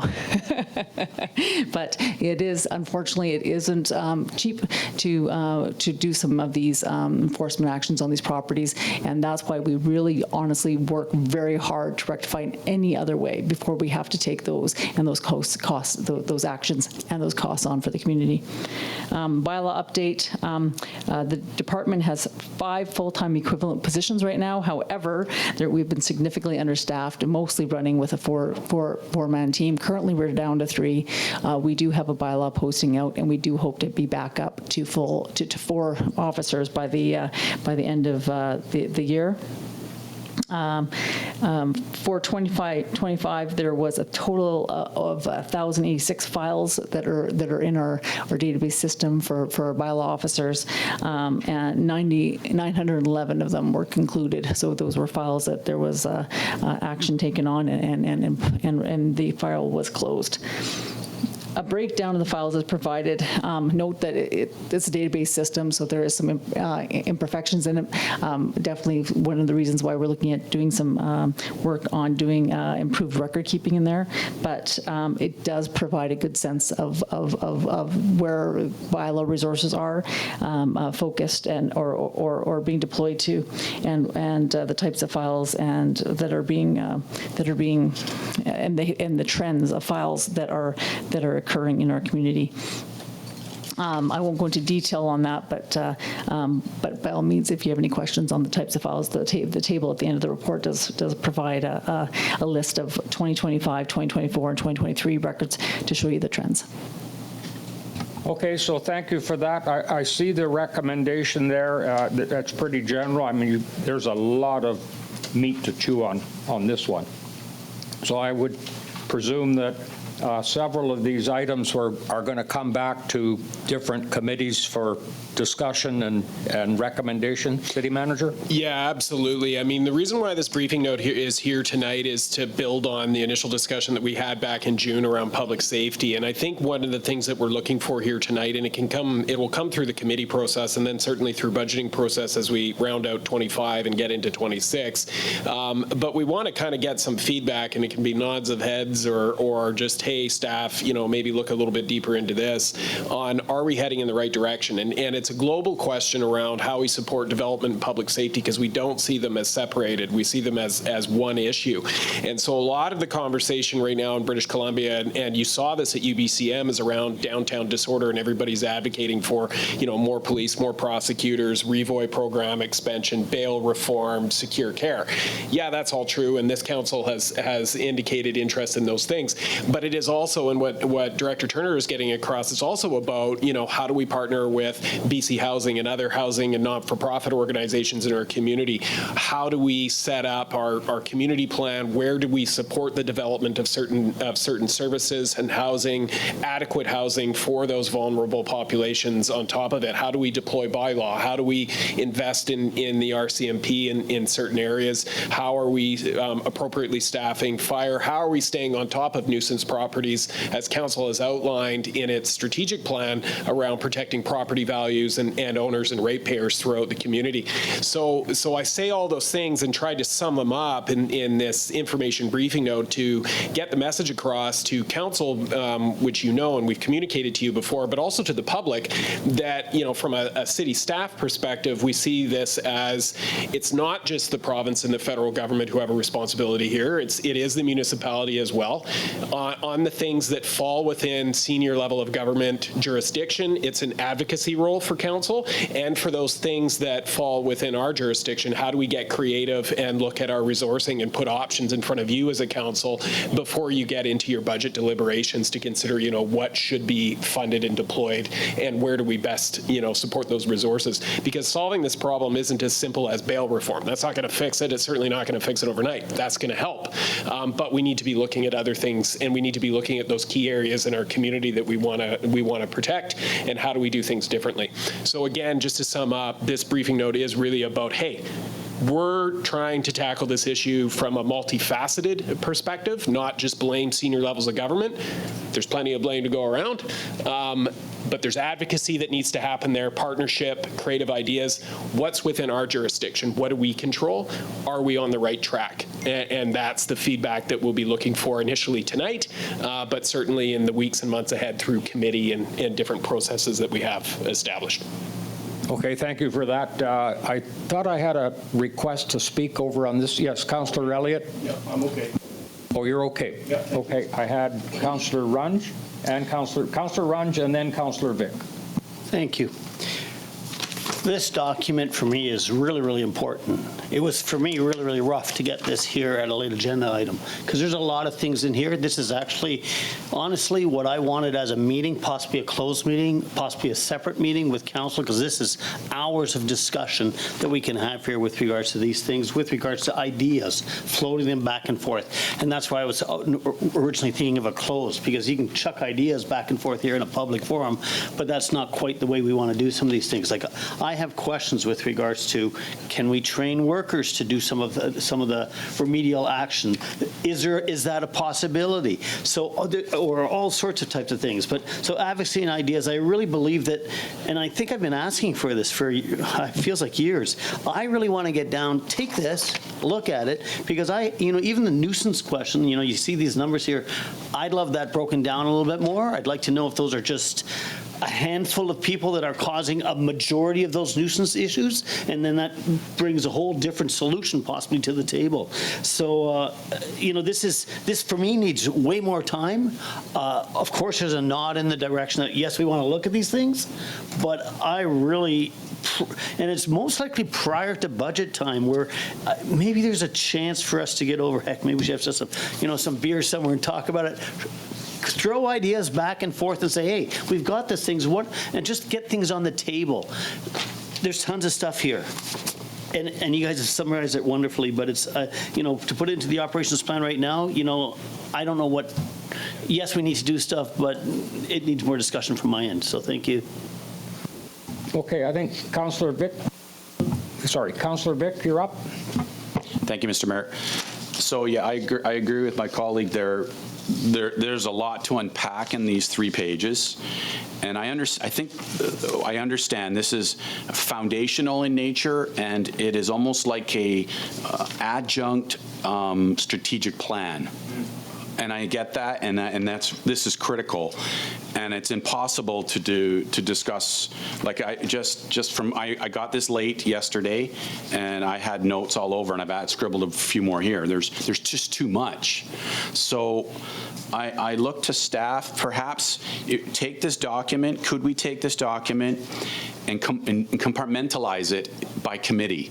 Because Councillor Runge is right. Budget. We're in the budget cycle right now, and there are budget implications for almost everything. So we have to find a way to expedite some of the criticals here, get them to committee quickly, and if there's a budget complication, well, then it's got to come to finance, and then we'll hammer that out there. But I don't see that tonight. So I'm hoping quickly we can today we were at a PSP meeting. Feels like yesterday, but it was only like 8 hours ago. We're going to need more PSP meetings if we're going to hammer out some of this stuff. Like the schedule is not appropriate. Runge's committee is going to need to handle some of this. I can see that right here too. So I think that might be how we proceed, is let's compartmentalize it by committee and try and sneak these things on agenda as quickly as we can so they can flow to finance so we can make some decisions. Because this is critical. It's critical stuff we're looking at here. So with all that said, I have some notes here. Should I spill them now, or should we just try and do what I said first?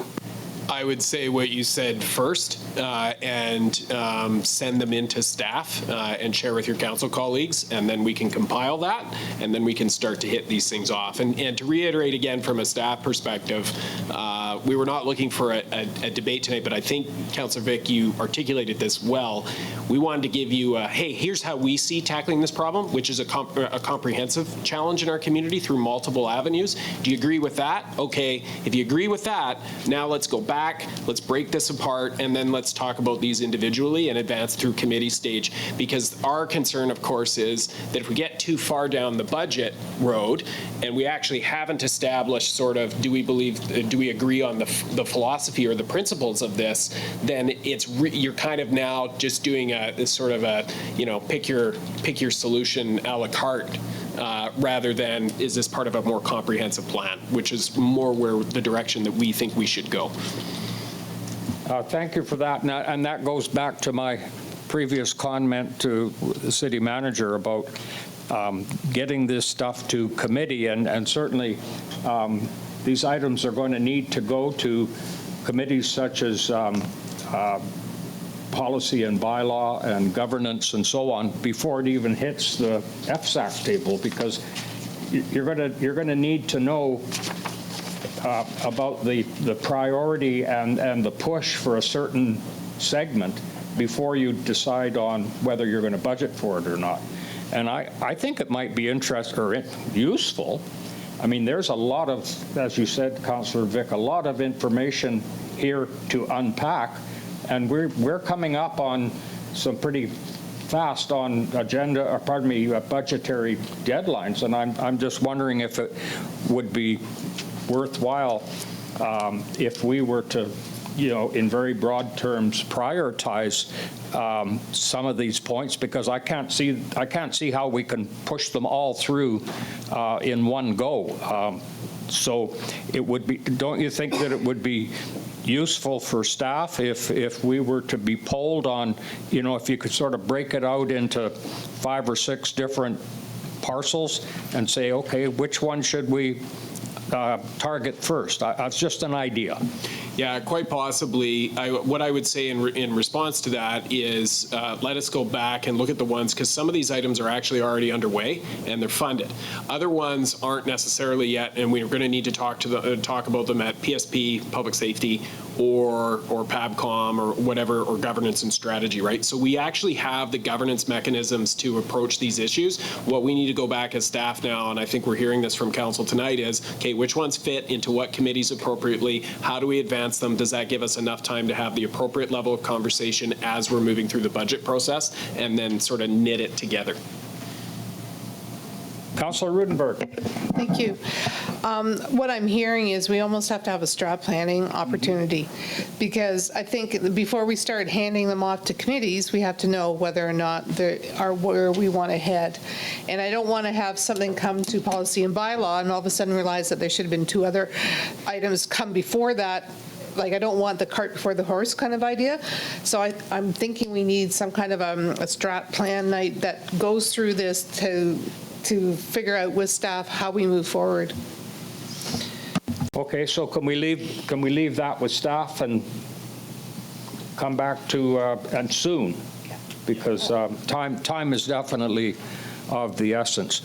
Is there anything more on this? And I'm sorry, Tanya, yes, there is one more report. It was the little red addendum thing there that kind of threw me. So I'll get to that in a minute. But any more discussion or decision-making on item K4? Okay, now moving to K5, Admin Report 76C25, Land Use Bylaw, Draft Documents, Director Turner to report. Thank you. The purpose of this report is to provide official community plan and zoning bylaw review for consideration and consultation. This is giving you the links to the bylaws. There was no anticipation that you would read all the bylaws. This is just heading out into that full consultation sessions now. So I wanted to kick them to be on staff's agenda. They are on the website for review for the community, and we'll be going into consultation sessions next week, and as well the opportunity for council to provide formal resolution as is required for the agencies to be consulted with. Of course, we've been having discussions already, but this is just the formality of getting those the full list under council's review. So again, I just want to repeat that on Thursday, October 30th, state October 30th at 2 to 7 p.m. There's an open house that will be running in council chambers, 2 p.m., 7 p.m. October 30th, that's a Thursday. Open house, come in whenever you'd like to review the boards and discuss with the consultants on the proposed amendments to the official community plan and the zoning bylaw. And there will as well be an open house online that can be accessed for until at least November 1st for the public that can't make it in. The recommendation is that council receives the draft official community plan and zoning bylaw, and that council directs consultation to be early and ongoing, and the consultation should occur with the Cariboo Regional District, School District 28, LHTAKO Dene Nation, Nasco First Nation, Addenda First Nation, Cuscus Dene Nation, and Métis Nation. Okay, thank you for that. Just a question on the recommendation and where the consultation should be directed. Has any consideration been given to consulting with College of New Caledonia and UNBC, because they both have campuses here and they both play a big part? Question. There hasn't been direct, for sure. There's no direct consultation occurring with them, but there would be included in the broader community notices, yeah. Okay, it's just a thought, so. It's council's prerogative if you want to add that to the list, I guess. Okay, then council, do you feel that there's any merit in asking, at least offering consultation opportunity to CNC and UNBC, because they have a big part here in the post-secondary community? If not, I mean, we can continue as we are planning. Okay, I'm not hearing anything, so we'll leave it alone. Now, somebody else had a, Councillor Runge. So I'm just going to the dates. I know we're in a crunch pressure time here. So we have our meeting next Thursday on the 30th. You allow input on November 1st, so we have Thursday, Halloween, November 1st, and then we close it down to public consultation. Is that what I heard? Well, you go into first readings of the bylaws, second reading, and then, of course, public hearing is on the 2nd. I'm just wondering if those 3 days, one less being the Halloween day, is enough for the consultation. I thought that's what she said here on the timing, on the public consultation on the bottom of page 2 or 3. The consultation will be on the October 30th date. The open house event, there'll be also an online open house event that'll go right till November 1st. Yes, so that's 3 days. Mm-hmm. No, sorry, it's already up. Yeah. So my question is 3 days enough, or should we give it a little bit longer? I guess that was my question. We can definitely extend that. Okay. So I would actually put a motion on the table to extend it for at least a week, given the time of year that it is, depending on there's a whole segment of the market that's not going to be there as they get their kids ready for Halloween, and then Halloween's going to be over, and then poof, it's November 1st already. They may not even see it, and that's why I just suggest a week instead. And if I'm wrong, you just tell me why. Go ahead, City Manager. Yeah, just a question to Director Turner. I mean, in the past, when you've done this type of work, does an extra week, there's 2 questions here, or does an extra 4 days, so it would be 4 more days instead of just 3 to go up to 7, does that have any implications for the completion of the plan on the timelines that you need? But also, what is the level of engagement historically after 3 days anyway? Like, do we actually, is it worth it based on what we've seen in the past? Because if it is, we think we're going to get more people, then yeah, absolutely. But if people don't engage and show up anyway, then, It can be limited. So the open house is typically, and the in-person one is where we get the most comments usually back. The odd time through online. I don't see, basically until second reading, you can maintain the document as is. So so the second reading isn't until November 25th, so I see no reason why not to allow it to be for that extra week, just to give it, just for yeah.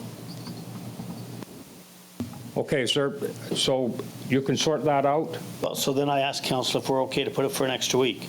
Then my motion is add a week at least to it, if it's okay, if it works with Tanya. I think we can just do that. I don't think we need a motion. Got the power. Okay, so you're moving that? No, it's no motion needed. Oh, okay. Thank you. So are we concluded on that item?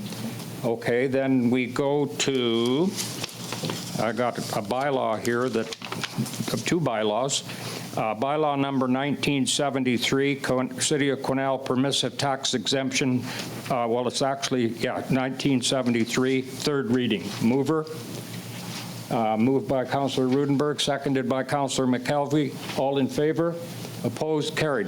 Bylaw number 7, 1974, City of Quesnel permissive tax exemption amendment. Bylaw 19, actually, it should say 1974 on that second line?